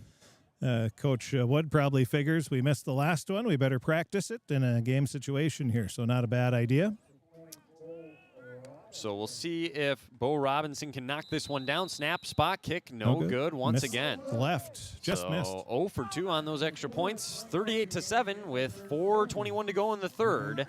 Pirates will get the football back. Hopefully be able to do something offensively here, gain some positive momentum. I mean, it's always the mental game at this point, Chris. You got to try and continue to build towards your next matchup and the future. It's not just this game alone. And as I said when you asked how things were on the sideline, I said they're dead. They haven't gotten any better. Yeah.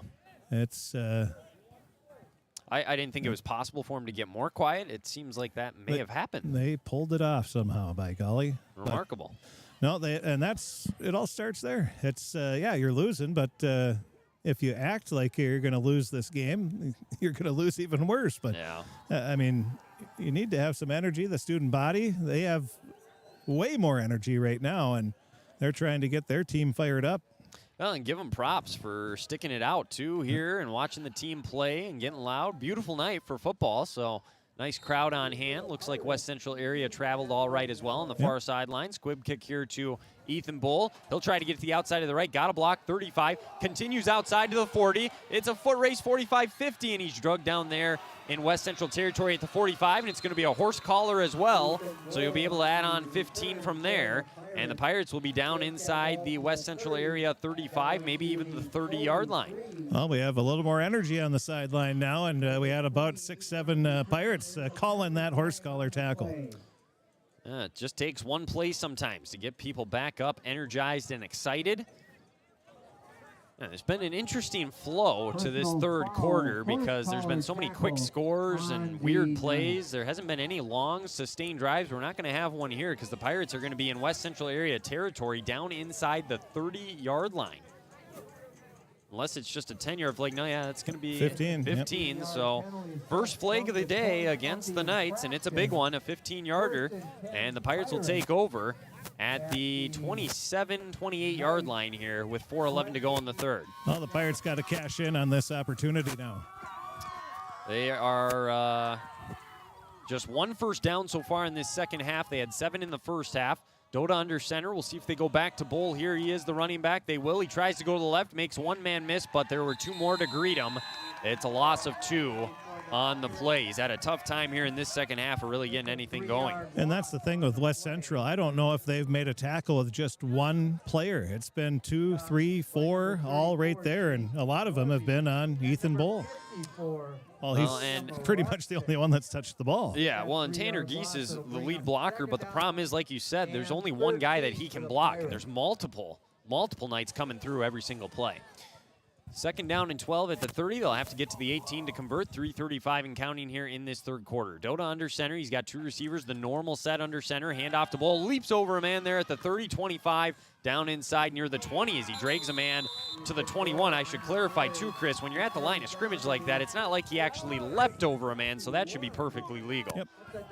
And I still don't know why leaping over somebody is illegal other than a spike, but that's why you wear pads and helmets. I mean, if you go full Antonio Brown and try and kick the guy in the face, then I can understand. But, I mean, if there's no intent to do any damage, I think it should be okay. Although if we saw that, I mean, would say, oh, my goodness. Then after would be, I can't believe he did that. Yeah. Chuckle a little bit. But so third down here, handoff to Bull. He gets a block, gets to the 20. He's off a man to the 15 to the corner and stays in bounds and dives for the end zone. It's a touchdown. 21 yards for Ethan Bull, and the Pirates are back on the scoreboard. Well, he was shaken up a little bit on the play. There was he delivered a massive hit to a West Central area tackler, knocked him flat on his backside, and he's going to have to come out because even Ethan was shaken up on that one, and he's probably a little gassed as well, but that was Ethan Bull running over a tackler and going in untouched after that. 21-yard run. He's at 149 on the game. Extra point here for Erickson. Dota will hold. There's the snap, the spot. The kick is up, and the kick is no good. Not sure where that one missed. That looked like it was right down the middle as well. That looked good, but I'm not the person that should be judging anything from a ways away. Well, they're very quick to, say it's no good either. I mean, there's not a type of rule where they would blow that dead You know what I mean? Before the kick goes in, right? Yeah, you have to wait until it goes through, and but at least they have 2 people there now. That is true. I mean, I've never seen anything like that. The first kick of the game.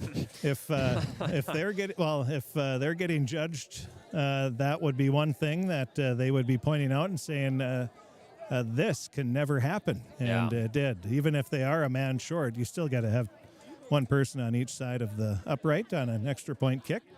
So that drive, a heavy dose of Ethan Bowl. They go down the field and score. 2:46 to go in the third, 38-13. West Central area in front. They'll get the football back now.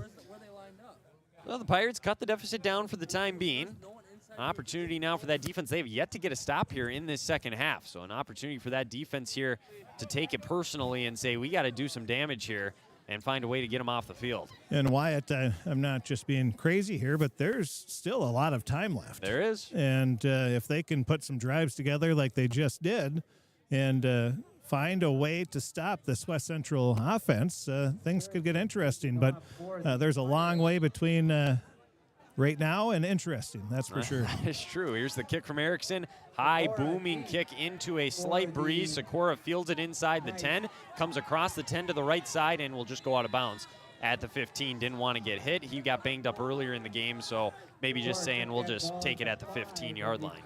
I think they're trying to pad the stats. No, just kidding. No, that's not a bad idea. You see a bunch of guys coming at you, just go out and take a hit on one of your runs or receiving plays. So you can't blame him. No, cannot. Beautiful kick, though, by Erickson. Yeah, he's had a couple of nice ones, a couple nice punts, some nice kickoffs, and the extra points as well. So yeah, that was down to the 4, just inside the 5 is where he took it. And they're going to take over at the 16, 1st and 10, 2:40 to go. Pirates need a quick stop here, trailing by 25. Lindquist under center, takes the snap, and they run one up the middle here to Sikora with some misdirection. He fights off a couple guys. He's out near the 30, and we might get a horse collar here now on Crookston as well. Yeah, horse collar or face mask. I think they might have grabbed the face mask a little bit, but anyway, it was too high on the tackle. And just to reverse, the running back started going to the left. He hands it off to the back going to the right, and, well, the play worked pretty well. At this point, and that's going to be a 15-yard flag as well on the face mask. Or, well, sometimes they only mark off 10. Depends on the variety. That was a tackle by face mask. So that'll be 15. That's the personal foul. There was no question on that one. Pirates 5 penalties for 42 yards against them now in the football game. At this point, Sikora and Bowl are just trying to outdo each other. Bowl with 149 on the ground, Sikora 133. Both having great games. Clock continues to roll under 2:30. Snap. Here's a little toss. Another fake. Oh, ball is out, and the Pirates are on it.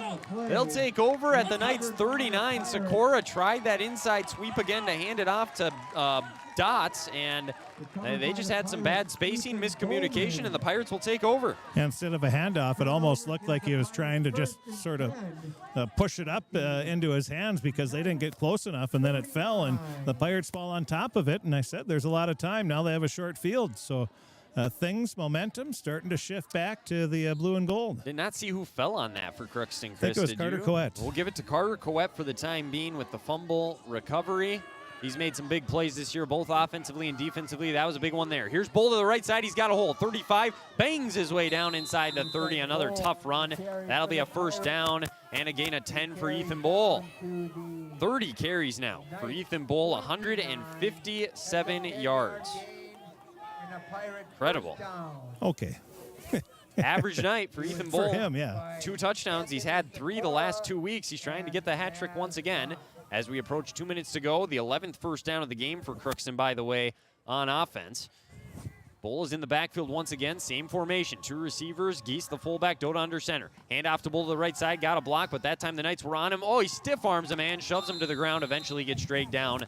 A gain of maybe even a loss of 1 on the play. Yeah, that was the 3rd player that he tried to just deflect and run over and almost got there, but pretty good hands by the West Central area tackler.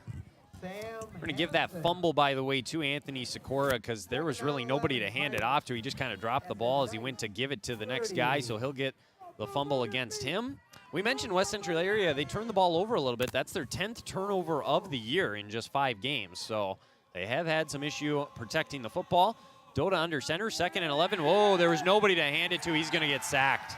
Coming around the edge and making that big hit there was Naz Dots. It's going to be a loss of about 7, and it's going to be 3rd and 18. That's Dots has made the last 2 tackles, and that time if you're a linebacker or defensive end and you get a free path to the quarterback, your eyes just get big like saucers, and he was able to make the sack, and there's 47 seconds, and the clock is winding down here in the 3rd quarter. That was a case. The running back went to the right. Doda went to hand it off to the left. Nobody was there. It might have been a play action anyways, but it threw the whole play off. Empty backfield, Bull to the right, Geese to the left, 3 receivers to the right, 2 to the left. Snap.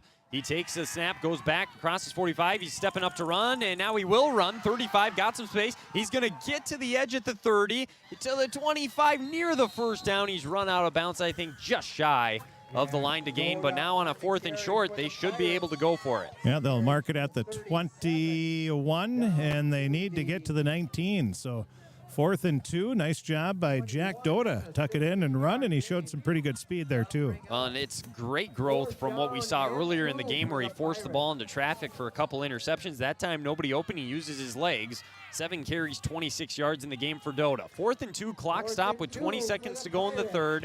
They got to get to the 19. A big play here. They keep the Pirates alive pretty much at this point in the football game. Doda under center. Takes the snap. They'll give it to Geese up the middle. He fights his way through. There was a big scrum at the line to game. Somehow he popped out of all of that. Down to the 15. It's a 1st down for Crookston. And to steal an old line from Chad Hitchin, a former Pirate wrestling coach, now activities director at Fertile Beltrami, he used to say it's all practice till sections. So Doda obviously has learned from his mistake and had a nice led to a 1st down, and it is all practice. Obviously, you want to win, but if you learn and get better, that's the goal in each regular season game, and be ready when it comes to the playoffs. End of the 3rd quarter, 38-13 Knights. The Pirates need a big comeback in the 4th. We'll take a break. 4th quarter action coming up after this. You're listening to Crookston Pirate Football on KROX. You're watching Crookston Pirate activities on the KROX live stream. It's brought to you in part by Riverview Health, American Crystal Sugar Company, CHS Egg Services, Christian Brothers Ford, Bremer Bank, Grove Mechanical, Crookston Eye Clinic and Foston Eye Clinic, Crookston Valley Co-op, Hugo's Family Marketplace, United Valley Bank, the Benedictine Living Community, Villa St. Vincent, Ottertail Power Company, Crookston School District, Cess Vanderhoff, Andy Omen State Farm, the City of Crookston, and Tri-Valley Head Start, all bringing you Crookston Pirate activities on the KROX live stream.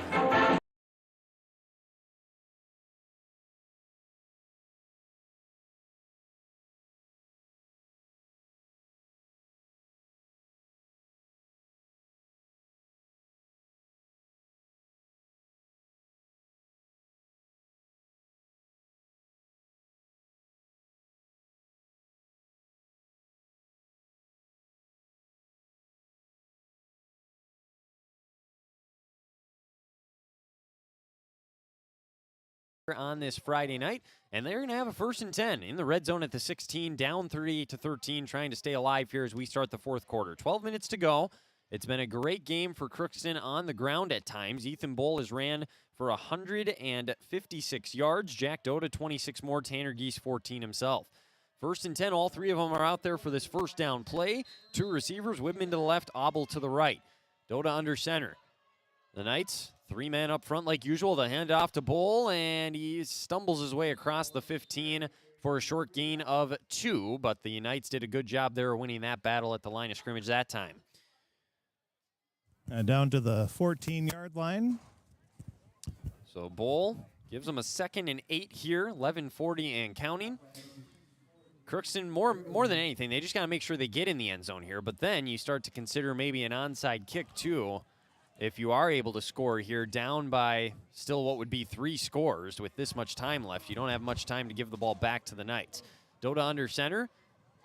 He'll take the snap. This time they hand it to Bull. He'll cut back to left, spin off a tackle, but then drug down, as that time wrapping him up and doing a nice job of hanging on for the Knights. Once again, we've called his name before, William Rustin. It's going to be 3rd down and 8. Well, Rustin, that was a very impressive tackle. He had Geese locked up with him, and all he did was reached out. You sort of see this on the NFL game sometimes with those huge linemen. Just grab the running back with one arm and bring him down, and that's what he did. So not only some pretty good hand strength, but also some pretty good arm strength there too.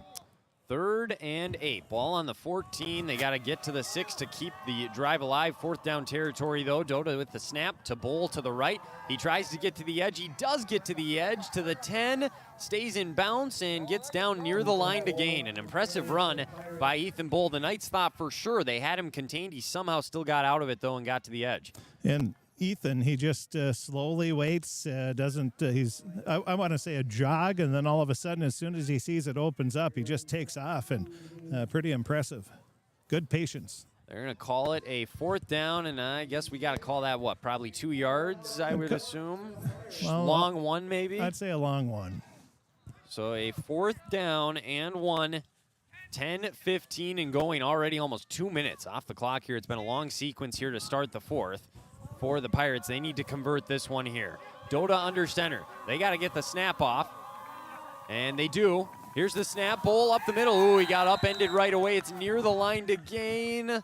Oh, I tell you, they're marking it right about where he needed to get. This will be interesting. West Central area is pretty fired up right away, but then they quieted down really quick when they looked over. And Jack Dota's pointing, saying he did get the line to gain. The officials are talking about First it. First down, they didn't even measure. Yeah.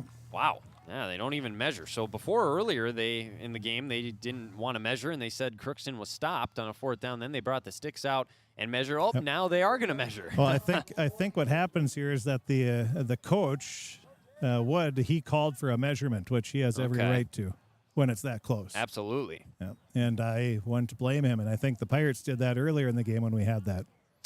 Bull now 35 carries in the football game, continuing to run hard. Here's the big call as they stretch those sticks out. Oh, he got it by inches. One of the linemen turns around for West Central area and says, "How did they get that?" My goodness, that was about as close as it could possibly be. That was about a chain link or two. I just say you got to get Gene Sterator out there with the index card to try and slide it in between. I mean, oh, my goodness. Clock continues to roll now, 9:36 and counting here in the 4th. Pirates 1st and goal. Still trailing by 25, but a touchdown here would give them some life. Dota under center, one receiver right, one left. Takes the snap. They'll fake it. He'll go up the middle, get down inside the 5, and he'll be tripped up there at the 4, maybe 3-yard line as Dota, another solid run there on the quarterback keep. And this is where, if you're West Central area down here at this part of the field, you key in on Bull. It might be an opportunity for someone else to run one in. Good play call by the Pirates. It looked like a quarterback option there. On 2nd down and goal from the 3, Dota with the snap. This time they go Bull up the middle. He fights his way. He's near the end zone, and they'll give him the touchdown. A gain of 3 for Bull, 8:54 to go. The Pirates are within 19. It's 38-19. It's the hat trick for Ethan Bull, his 3rd score of the game. What is that, the 3rd game in a row? 3 games in a row. 9 touchdowns on the year. Actually 11. He had 2 in the opener. They were shut out against Barnesville, and now 3 games in a row he's ran for 3 scores. It's impressive. Impressive stuff from the senior Ethan Bull. Now down 19. It's going to be a 3-score game regardless. They will go for 2, though. Dota under center. He is going to take the snap. They'll go up the middle to Bull. He got stopped that time at the line, and he's short. That time West Central area grabbed him quick enough and were able to stop him down. So the 2-point conversion, no good. And with 8:54 to go, the Pirates trail 38-19. So 8:54 remaining in the football game, and now it kind of begs the question I was asking Christy, onside kick here in this situation and try and get the football back knowing there's not much time left in the football game. Yeah, with 8:54 left, you trail by 3 scores. 2 timeouts. They already used a timeout earlier in the game, too. I say, well, Erickson had a pretty good squib kick on one of his first kicks, and if you have confidence in your kicker and think that he can do the job, I mean, you're going to have to do something quick.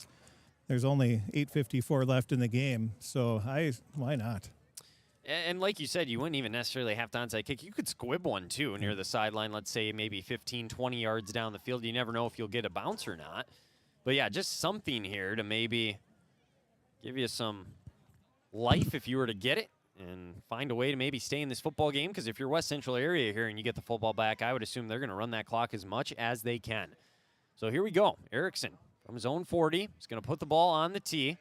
He'll kick right to left, 38-19 West Central area, trying to get to 4-1 on the year, win their 4th straight game. The Pirates are 2-2. They have won 2 straight as well. So both these teams on winning streaks right now. One of them about to come to an end here tonight. Quick scoreboard update. Pelican Rapids leading 10th-ranked Otter Tail Central 20-6. Ooh, that's not what we wanted to hear. No, that's bad news.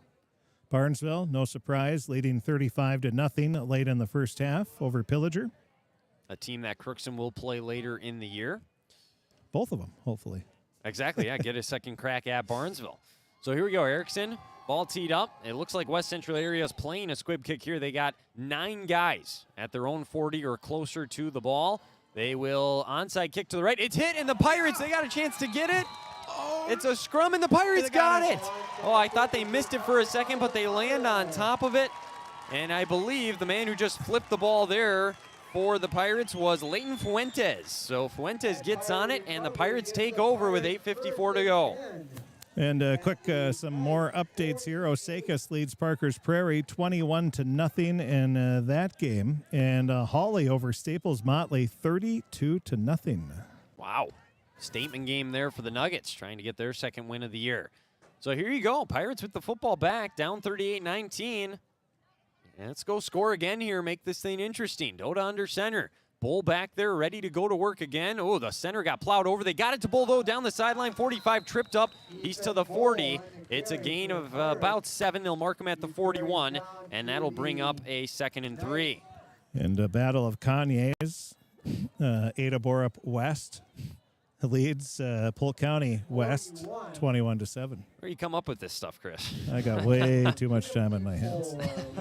I don't believe that. I don't believe that for a second. I've seen what you do. When I drive or walk. When I walk, I have about an hour. I think of a lot of stuff. For Bull, another nice run. He's had 37 carries on the night, 8:15 to go. Pirates not in much of a hurry right now. They'll probably have to start going a little bit quicker as the game goes on. Oh, they got him to jump, I think. And that'll be a first down. It's encroachment on the Knights, and that'll be a first down automatically with a 2nd and 4 situation. Our first Friday night football final. Warren Alvarado Oslo comes from behind to beat Badger Greenbush Middle River 30-22. You know, I had a Warren Alvarado Oslo volleyball game recently. I had a chance to talk with their coach and athletic director, Tony Gullickson. I said, it's been going pretty well, and he goes, yeah, we got to keep it going, though. He is never a guy that is happy or ready to settle on anything. So great guy, though. They're in good hands there with him at the helm. 5-0 now on the year. Here goes Bull up the middle. From his own 30, or from the Knights 36, he gets 3 yards down to the 33. We'll pass some more along here. Norman County Eastfield and Hitterdall leads Black Duck 7-0 in 9-man. You have Kitson County Central. They're ranked number 9 in the state, showing why. They lead Winnimac 37-0. Wow. So not only beating Winnimac, but beating them pretty good. So those are some of the scores we have at this time. And we'll have all the final scores on KROXAM.com later tonight. So that is really the place to check out. We'll recap them all in the Coach's Corner program tomorrow as well at 9 a.m. Doda takes a snap, Bull to the left side this time, breaks off a tackle, gets down inside the 30, and what great backs all do, they all fall forward. He does there, down to the 29, maybe 28, a gain of about 5 for Ethan Bull, sets up a 3rd and short. And I'll add just the 3A scores that we have, and this will be the last of the updates till after the game, but we have Fergus Falls leading Perham 20-19 in the 4th quarter. East Grand Forks leads Thief River Falls with a minute left in the game, 14-7 over on the turf at East Side. Crookston plays East Grand Forks next week for homecoming, and Pequot Lakes leads Detroit Lakes 28-7, 5 minutes left in the 3rd. 3rd down play, they busted up. Bull got out of it, though, gets to the right. He's got the first down. He hurdles a man. He's got a little bit more inside the 20, down the sideline into the red zone. It's going to be a 1st down and 10. Once again, the Pirates are in the red zone. Close circuit to Pirate Boys track coach Wayne Folkers. You might want to try Bull out for hurdling. He is, that's about the 4th or 5th time in the game he's been able to leap over a defender, and He's got the speed. We know that. He's at 100, and actually, I take it back. He's gone over 200 yards, 201 yards on the ground. Get this, 40 carries. His career high, I would have to assume, was that freshman year at 47. He may get to 48 at this pace. They'll go to Geese this time up the middle, and that frees up some room for him with how well Bull's been running, and he gets down inside the 10. It was first down and 10 from the 11, so they're in a spot where they could get a first down without a touchdown. That gain there goes for about 4. Yeah, if they can punch another one in here in the next, play or two. We're halfway through the fourth quarter right now, 6 minutes left. You get within 2 scores. Hey. Onside kick again. Yeah, things are getting very interesting here if the Pirates punch one in. Oh, and they've had the ball this entire quarter. I mean, that defense for the night starting to wear down up front. Crookston really controlling the clock like they did early in the game. Toss to Bull. Can he get the edge for touchdown number 4? Yes, he can. He walks in untouched. Ethan Bull is a man on the mission. You just cannot stop him. You can only hope to contain him. And with 5:37 to go, the Pirates are within 13. Well, the one question, let's try to get him to 300 at this point. Why not? 5:37 remaining in the game. A lot of time left, as we said. And just like that, the Pirates have a chance to get within 11. Yeah, I would go for 2 here because if you get within 11, theoretically you score again, 2-point conversion, you could get a field goal. Which Erickson is very capable of kicking a pretty good one. So yeah, simple math here to go for 2, which is what they'll do. Dota under center. They tried Bull last time on the 2-point conversion and he was stopped. They'll go right back to him right side, and he lost the ball at the last second, but he was across before it came out. That's a good 2-point conversion, and it's an 11-point game with 5:37 to go. Wow, things. On the walk down to the end zone here, I told Dr. Steve Biermeyer, who is on the sidelines, I said, this is a wild one. Indeed it is. And it's had a little bit been. of everything. Well, you said, I mean, with a 38-13 game, it was not over. You kind of sound a little surprised right now that they're back in it. You even said this is a chance for Crookston to stay in the game. It was, and I am a little surprised that they have been executing so well because they struggled so much in the second and third quarter. Now they look like the team that had the first quarter. So it's been a tale of both teams have been a tale of teams in each and every quarter. It's pretty simple here for West Central area. You just got to find a way to get this onside kick, secure it. Last time, I don't know who it was. He reached out with one hand, though, and tipped it, and that's the last thing you want to do. That allowed Leighton Fuentes to dive on it. So the Pirates will probably try an onside kick here. Once again, 9 guys up ready to handle the onside kick here for West Central area. And this is where if you have somebody speedy enough, you try to kick it into the corner right around the 30-yard line. Well, here comes Erickson from the 40. He runs up, and a little onside kick to the right. It's going to get tipped, and they fall on it that time. Coming up and making the secure play on the hands team, Adam Loshi. So a nice play there by him. So 1st and 10, and with 5:37 to go, an 11-point lead again for the Knights. It's the name of the game, take time. Run that football and try and wear down that clock. Now it's up to the Pirate defense to come up. I don't think we're going to see a 3-and-out by any means inside the 50-yard line. They're probably 4-down territory here for West Central area. For the Pirates, should mention, too, they've scored 20 unanswered. They scored, they forced a fumble. They didn't really force it, but they picked up the fumble. They go score again, then the onside kick and a score. Both these teams have gone on big runs throughout this game tonight. Under center, Lindquist takes the snap. They'll toss one. Here's that little inside toss. No, he keeps it. Sikora looking to throw. Now under duress. Gets to the outside at the 50. He'll take off and run. Makes a man miss. 45-40. First down, and he'll run out of bounds at the 35 with a first down. The one thing I would say about that play at the end, he should have stayed in bounds, but he does get a nice gain of about 12, and that moves the sticks. Yeah, I'm not exactly sure how that works because I don't know if I've ever seen a high school quarterback slide. But he went out of bounds, and that stopped the clock. So that was one good thing that happened there on that play for the Pirates. Well, it's a shame because they had a lot of pressure on him. I thought they were going to get a loss on that play. Instead, a player like Sikora, you can see he can turn it in to a positive gain, and that's what he did there. There's a reason why he has the ball in his hand a lot. Expect to get him again here. Wishbone formation under center. Lindquist, whoa, he ran into his own guy, tosses it to Dot. He comes back and gets across the 30, a gain of about 5 there for Naz Dots. Once again, the Pirates almost had a big tackle for either no gain or maybe even a loss, but once again, West Central area able to get through. Well, Naz Dots, 3 carries, 80 yards. He is explosive when he touches the football. That's his shortest run of the game right there for 5. Yeah, he's 80 yards. He just had one for 5, so that really killed his yards per carry average. Hate to see it. By the way, his yards per carry on the year is only above 3 at 3.24. So by far his best rushing performance of the season here tonight. Man in motion, 444 and counting. Second down and 5, West Central area, no issue. Running that clock down. It'll be Lindquist in shotgun, and now a whistle. It's going to be delay a game. They waited too long. Hey. And they did not get a timeout in either, so it'll back them up 2nd and 10, and it's basically like they had a gain of 0 now on that first down play. But they did take off quite a few, almost 30 seconds off the clock there, so that's not exactly a terrible thing. Well, since they committed the penalty too, do you start the clock here, or should it stay stopped at 4:34? In high school, I don't know what the rule is. Because if it runs, why not just continue to take delay of games? Yeah, especially when you're up by a couple scores. Yeah, but they do. It does stop, it looks like. So that's that only seems right since they're the ones that forced it to stop. Second down and 10, ball on the 35. Pistol formation now for Lindquist. Tries to get the Pirates to jump offside with a hard count. Looks over to the sidelines, checks his wristband. They all have wristbands. I should have made note of that earlier. And now they'll take a timeout. And they'll have 1 remaining here in the game. It's like Sacred Heart baseball.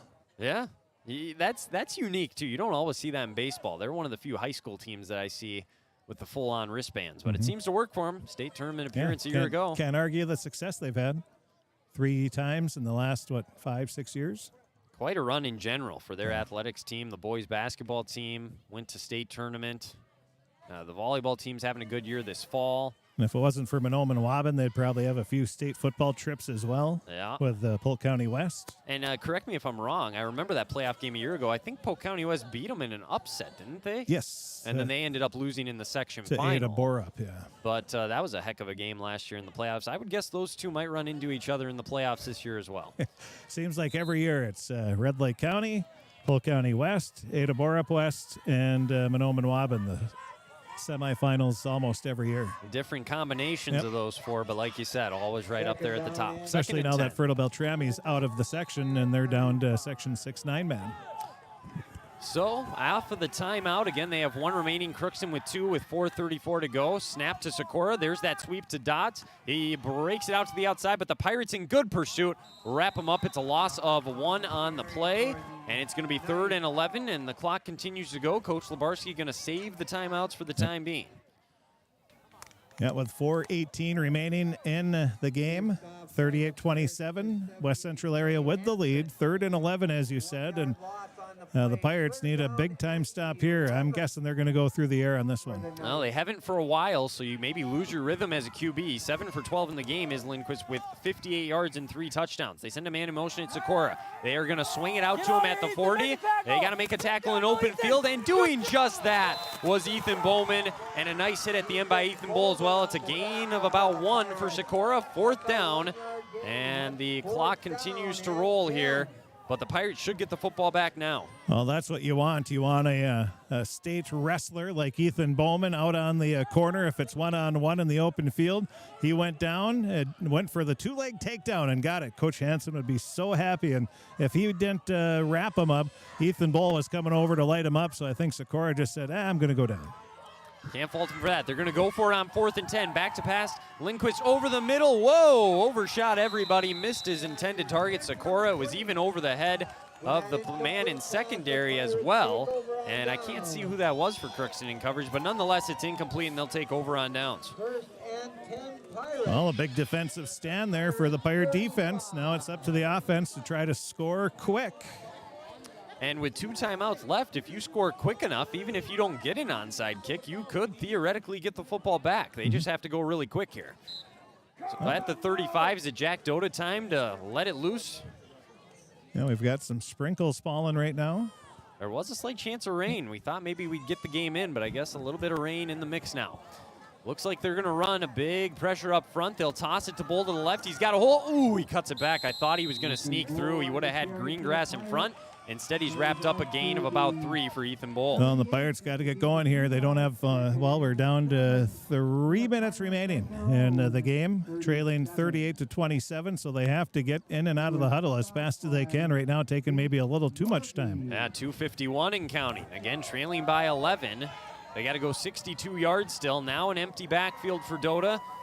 He's in the shotgun. Takes the snap. It's a 4-man rush. They're converging on him. He steps up. He's throwing deep. He's going way deep. It's one-on-one. Coet is underneath it, but instead it's the West Central Area Knights with the interception, as it was Cole Anderson at his own 28-yard line, and that should just about do it, I think, here tonight.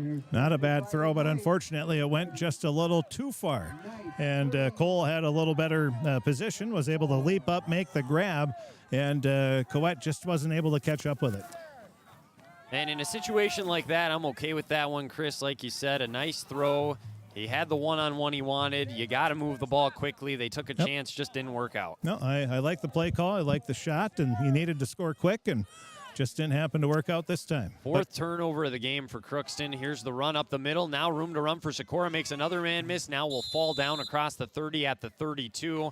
It's a gain of 7, maybe 8 on first down. But we feel a lot better about the Pirates and how they finished this game compared to when we're talking about it was just dead on the sidelines, and it didn't look, they're down, 38-7? Yeah, they were down 38-7, 20 unanswered. So the Pirates showing, and they've shown against Barnesville, they can play with almost any team they play, but they just can't hurt themselves, and that's what they did tonight.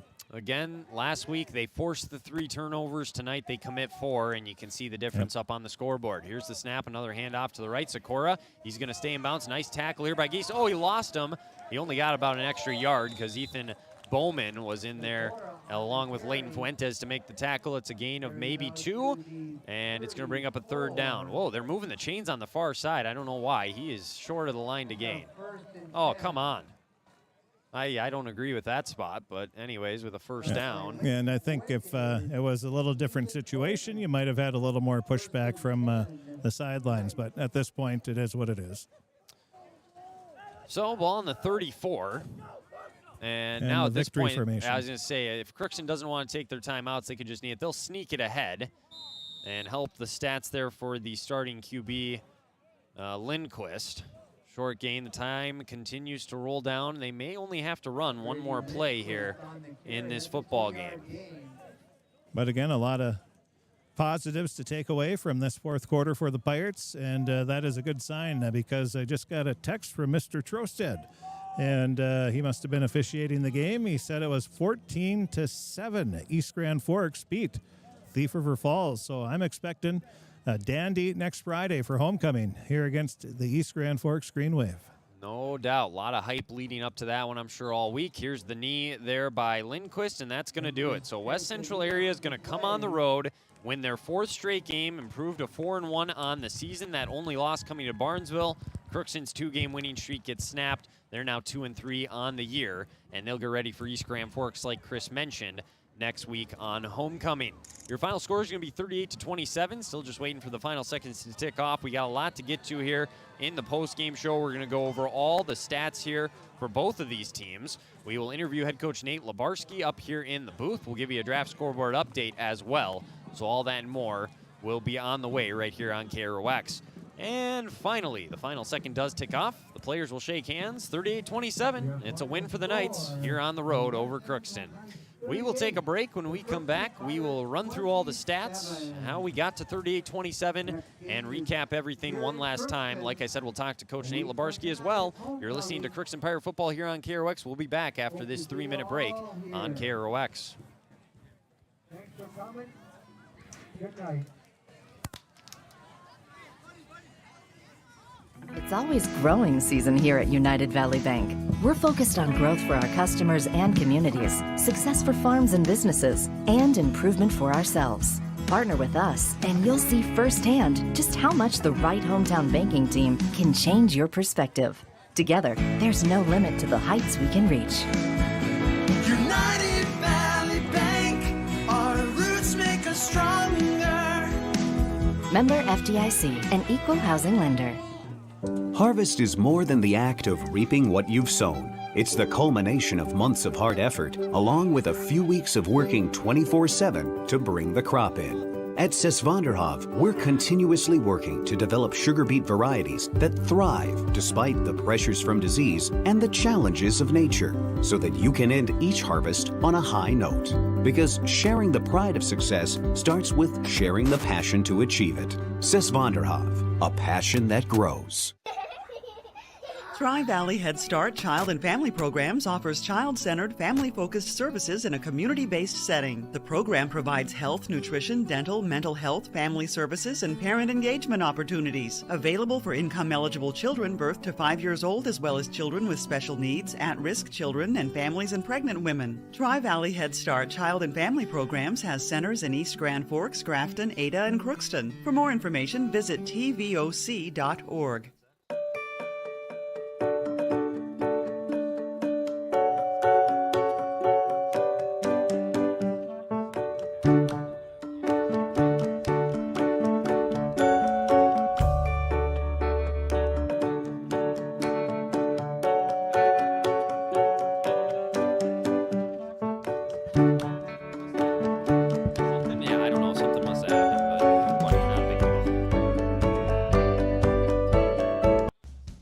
Fall season right around the corner, Grove Mechanical in Crookston is ready to prepare you for winter. They suggest having your heating system serviced regularly to keep things running smoothly.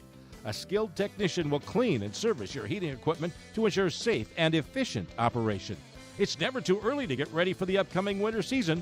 Before the cold sets in, call Grove Mechanical today, your hometown heating and cooling professionals. Give them a call, 218-281-3863, or visit their website, grovemech.com. You can make a sweet life right here in the Red River Valley with a career at American Crystal Sugar Company. Yes. Our shift schedule offers 14 days off per month, which gives you time for family, friends, the great outdoors, and everything else you enjoy about small town living. Entry-level positions are available, and pay starts around $18 per hour. Apply today at crystalsugar.com and share in our sweet success.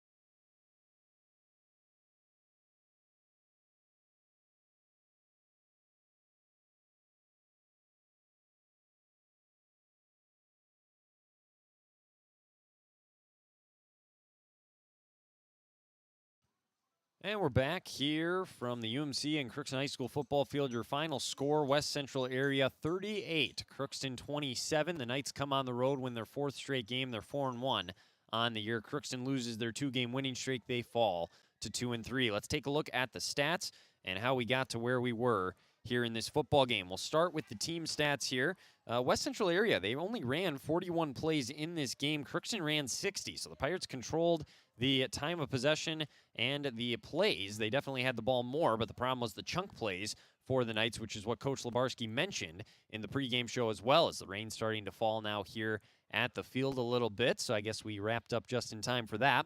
Total yards, West Central area outgained the Pirates 316 to 276 in the football game. The Pirates did outrush the Knights 258 to 247. Passing through the air, though, went in favor of the Knights, 69 passing yards to just the 18 for Crookston. Each team had 16 first downs in the football game. The Pirates committed 5 penalties for 42 yards. As for the Knights, they committed 3 for 25. All of them, by the way, for the Knights in the second half. Individually, we'll start with the visitors, the West Central area Knights. Through the air, it was Brady Lindquist, 8 for 14, 59 yards, and 3 touchdown passes in this football game. Anthony Sikora, 1 for 2, 10 yards and a score. He did that last year, too, on a little sweep trick play through a touchdown pass. He strikes again here against the Pirates, once again here tonight.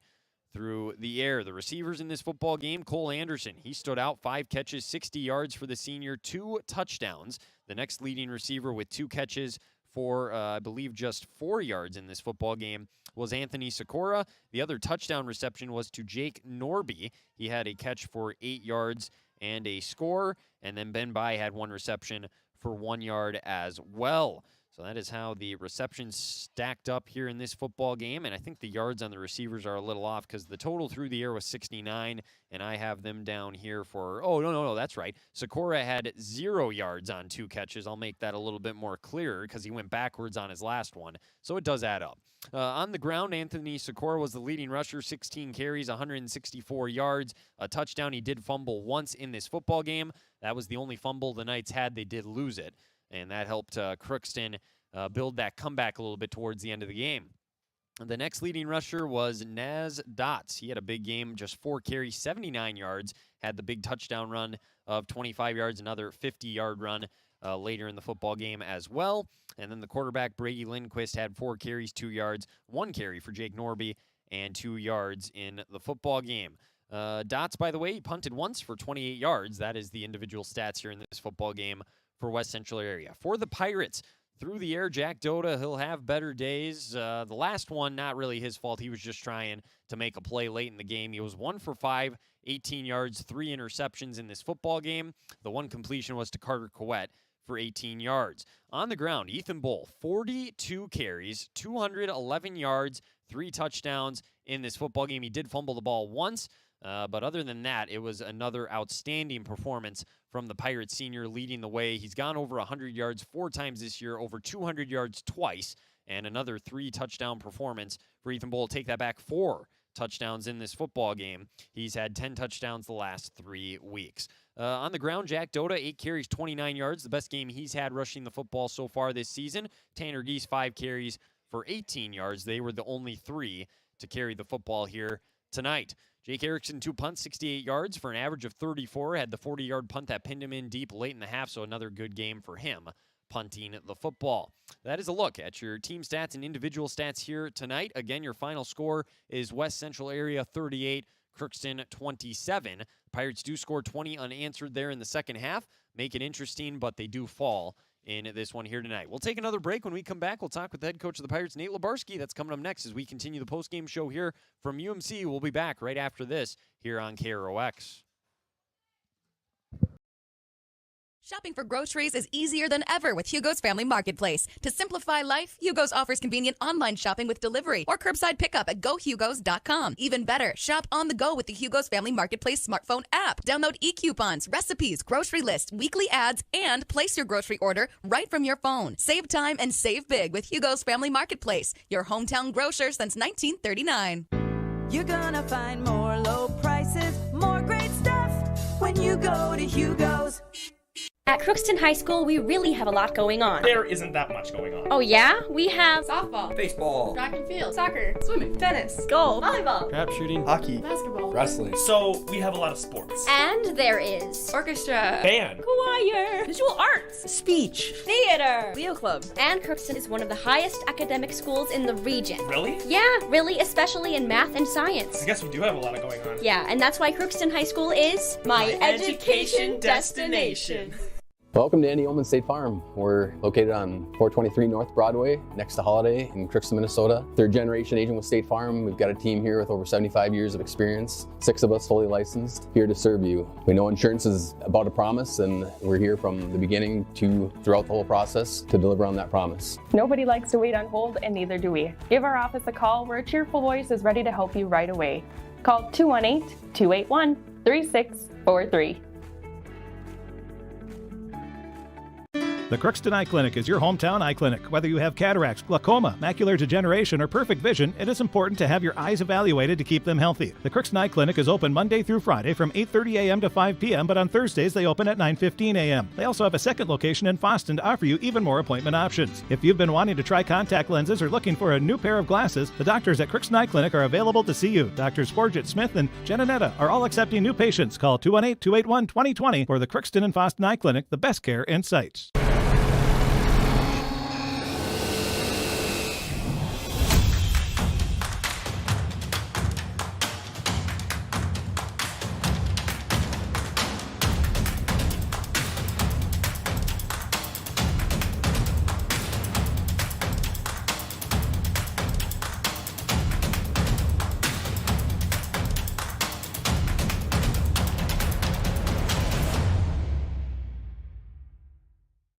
Ever wonder what your city government does for you?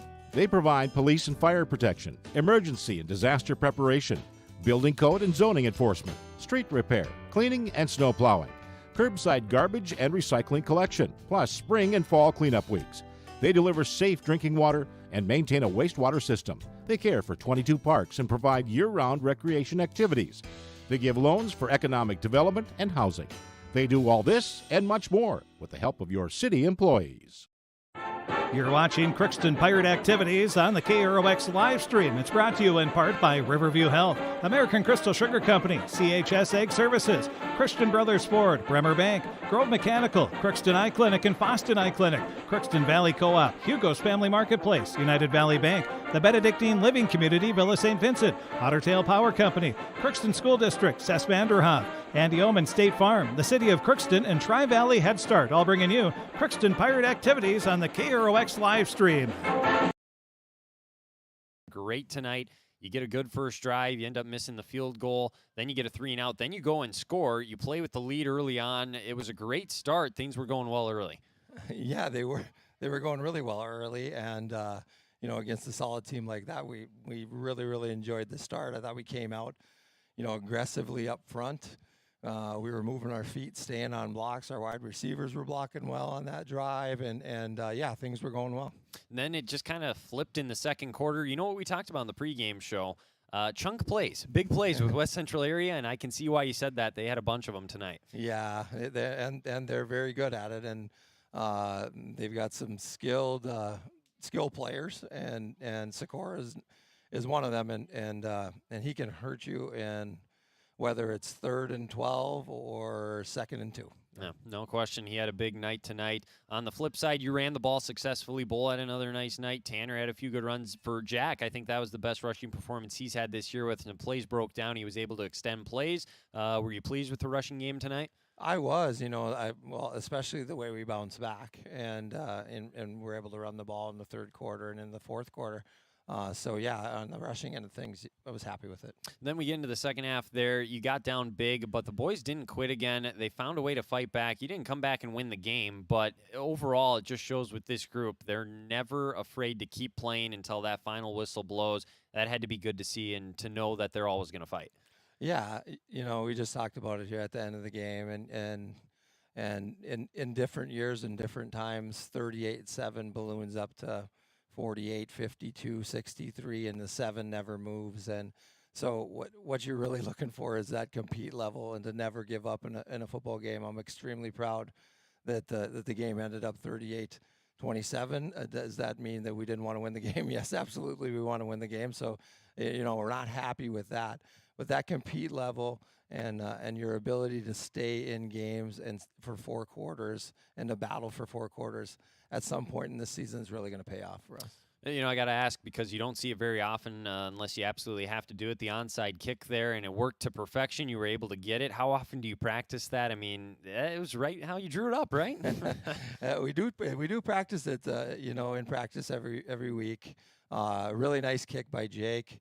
And timely that knocks off somebody's shoulder pads, and those are the best ones when you have to go recover them on the hop. Those are a little scary, but when somebody can't handle it and you can get on top of it, it's low to the ground. Those are nice. And on the flip side, again, going back to more of like what they were able to do to be effective tonight, their receivers, I mean, they're just big guys. I mean, they're tough to defend, and saw that a couple times tonight. The 1 touchdown in the corner to Cole Anderson, he had 3 of them tonight. So what do you try to do to, I guess, teach how to defend that? Because you can't teach size, so how do you teach your defenders to try and stop them? Yeah, really got, have to stay a little closer to the body. Eventually you got to close the gap, and then try to make an athletic play on the ball. But sometimes we got a little far away from the receiver, which made it probably a little simpler for them. Size-wise would have been difficult enough if we were there. And they did keep a lot of guys in and only sent a couple guys out on a route at times. So it's tough to get to the quarterback when they have only a couple guys out on the route. So kudos to them. Kid throws the ball well, and they do have some nice receivers. And then one thing that just obviously was kind of the Achilles heel tonight, you forced 3 turnovers last week. This week you give the ball up 4 times. I'm sure right away the message is we can't be doing that if we expect to win football games. Yeah, we can't turn the ball over, and we need some work in our passing game. we need to be able to throw the ball.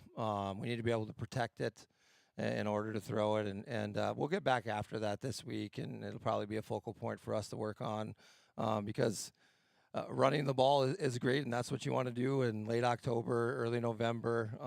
But we're going to have to be able to throw the ball consistently when we want to or need to. So we need to get better in that department. East Grand Forks this week. It's homecoming. It's a big game, rivalry game. How important is it to make sure the guys stay focused at the task day by day, though? It's easy to look ahead, get excited for the game, but if you don't do things right in practice and prepare, you won't be ready on game day. So how big of a message is that to make sure they stay focused each and every day? Probably the most challenging week of the year for that. There's a lot going on with homecoming, and it's also a fun time. And ideally, you'd like your alumni back and supporting the games that are going on that week. And it's fun in school, so we take it day by day. You can have fun, certainly be part of the activities, be part of the Pirate Pride. But then when it comes time to work, we really need to get refocused in for that 2.5 hours and get our work into. Coach, we appreciate the time. Best of luck next week. We'll talk to you then, and enjoy the rest of your weekend, even though it's a loss. All right. Thanks, Wyatt. Appreciate the time. That's the coach of the Crookston Pirates, Nate Labarski, joining us here on the postgame show. We'll have all his comments up on our website later on tonight, KROXAM.com. Just find the Crookston Pirate football story here against West Central area. Again, the final score, 38-27. The Knights get the win over the Pirates here this evening. Improved to 4-1. Crookston drops to 2-3. We'll take another break. When we come back, we'll wrap things all up with the draft scoreboard update and get you on your way on this Friday night. You're listening to Crookston Pirate football here on KROX. For all of your automotive service needs, call Christian Brothers Ford here in Crookston. We have a service team to handle all of your vehicle's needs. Does your vehicle pull to the right or left? Call and schedule an alignment today. Proper alignment saves gas and wear on your tires. We're here to take care of your vehicle repairs and maintenance. Call Christopher or Jersey in the service department at 281-1338. Make an appointment today with the service department at Christian Brothers Ford of Crookston, where we make it easy. Crookston Valley Cooperative would like to thank area growers for their patronage this year and wish you all a safe and prosperous harvest. Since 1979, Crookston Valley Cooperative has been your full-service local agronomy dealer, delivering on the products and service that you've come to expect. For all your fall fertilizer needs, stop by or call Sean at 281-1178. Crookston Valley Cooperative, here to keep you growing. This is my farm. Don't come out here and tell me what I need. I need solutions that work and market options that are worth my time. Small town support that sees the bigger picture. A global network that empowers us. A co-op that's there for us every day. This is Judy Hulst, Administrator at Villa St. Vincent and the Summit Apartments. Over the years, we have seized the opportunity to make changes and improve the services we offer. Healthcare has taken on a very distinct evolution, focusing on post-acute short stay and return to home. It is our privilege to continue to serve our community with a continuum of care ranging from assisted living, memory care, post-acute short stay, and extended care. We are so grateful for the support of Crookston and the surrounding communities. In this season of reflection, please know how very proud Villa St. Vincent and the Summit Apartments are to serve our community. From early morning to the last thing before bed, light powers your day. And every time you turn on a light, it's a chance to save. Choose LED bulbs. You'll use 75% less energy, and because they last so long, you may never have to change them again. Whether it's bright light for the bathroom or a soft, warm touch in the family room, LEDs do it all. See how Otter Tail Power Company can help you save at otpco.com/LED. LED lighting, the smart way to light your life. Society, winning has come to mean everything. If winning comes at the expense of good sportsmanship, everyone loses. Nothing is gained in the long run. Good sportsmanship is the result of a disciplined effort to respect yourself, your opponents, and contest officials. Remember, good sports are winners no matter the score. This reminder is brought to you by the Minnesota State High School League.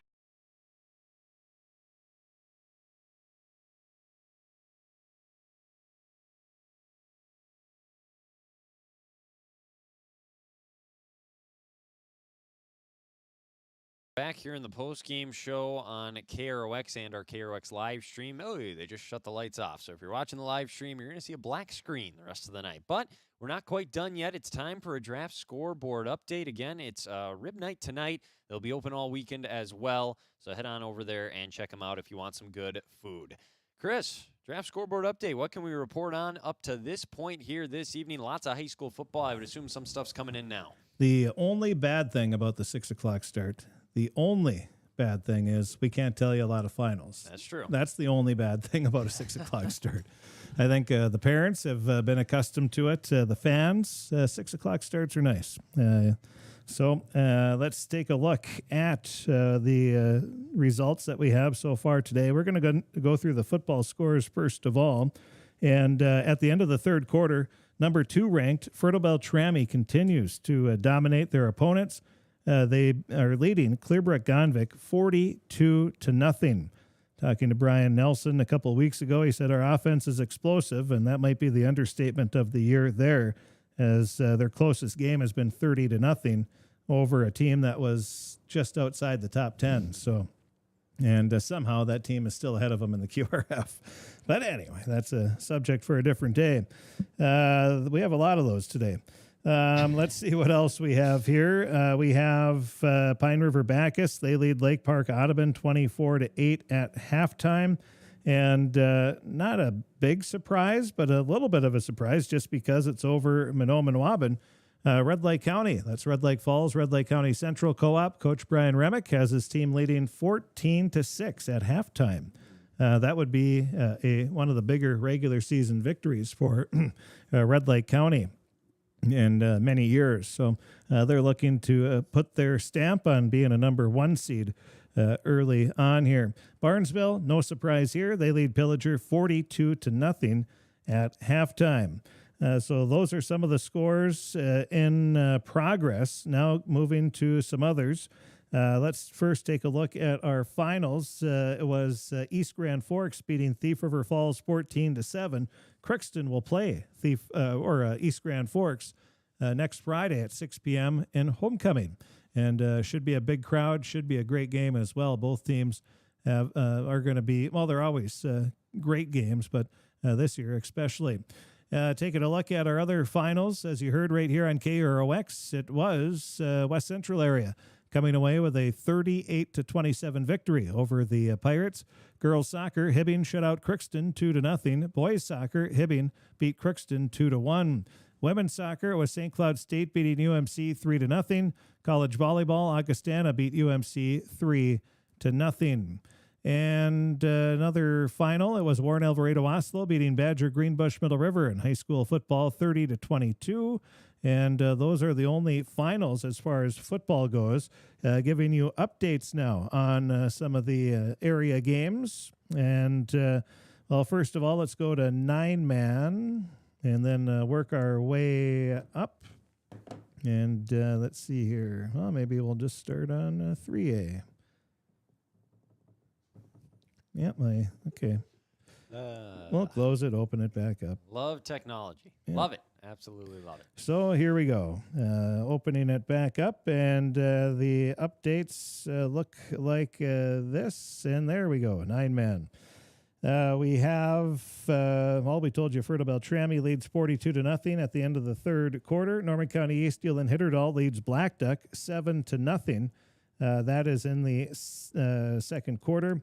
Last update, and in the fourth quarter, Kitson County Central leading Winnie-Mac 43-6. So Kitson County Central will remain undefeated. And that is it in 9-man. Some updates in Class A. Ada Borup West leading Polk County 10-7, just underway in the third quarter there, or 21-7, just underway.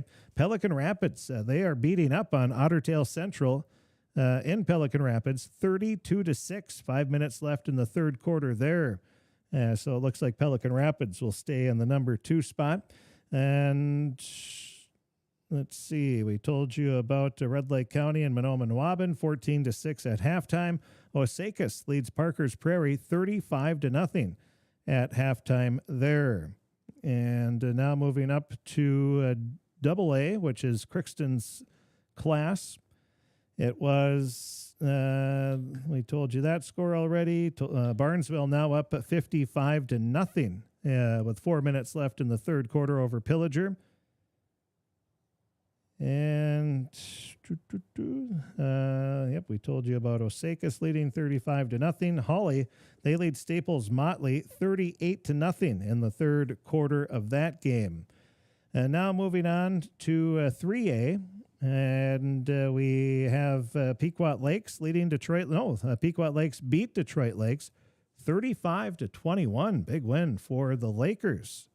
My sister, teacher there at Pequot Lakes, I'm sure they're celebrating. They have the number 2 ranked volleyball team. Wow. Their football team is having a heck of a year again. They've got some athletes there in Bobbertown. East Grand Forks, they beat Thief River Falls 14-7. It was Perham over Fergus Falls 22-0. And that is about it as far as the games of interest go from Northwest Minnesota. Again, we'll have all the finals. There's a lot of games going on. Oh, just one more just added to the list here. Dilworth, Glendon, Felton leading Windlass Park Rapids 41-0 in the third quarter there. So those are some of the scores that we have. We'll be updating them as we get the finals on our website, kroxam.com. Click on sports in the drop-down menu, the days of the week. Go to Friday, and we have it there. So be looking for that. There you go. It. Very good. That's our draft scoreboard update, like you said, for all of the scores for this story from this game here tonight. For some pictures, for coaches' comments, go to kroxam.com. Click on sports. We'll recap it all on Coach's Corner tomorrow as well, live from the Irishman Shanty at 9 a.m., so you can be listening for that. Your final score one last time. It was the Pirates 27, the Knights 38. West Central area comes in on the road, and they get the 11-point victory here over Crookston. For Weimarail, Bo Melby, Tom Lizon, and Chris Fee. This is KROX signing off. This was Crookston Pirate Football. Have a great Friday night. Have a great weekend, and we'll catch you next time here next Friday when they host East Grand Forks on Homecoming.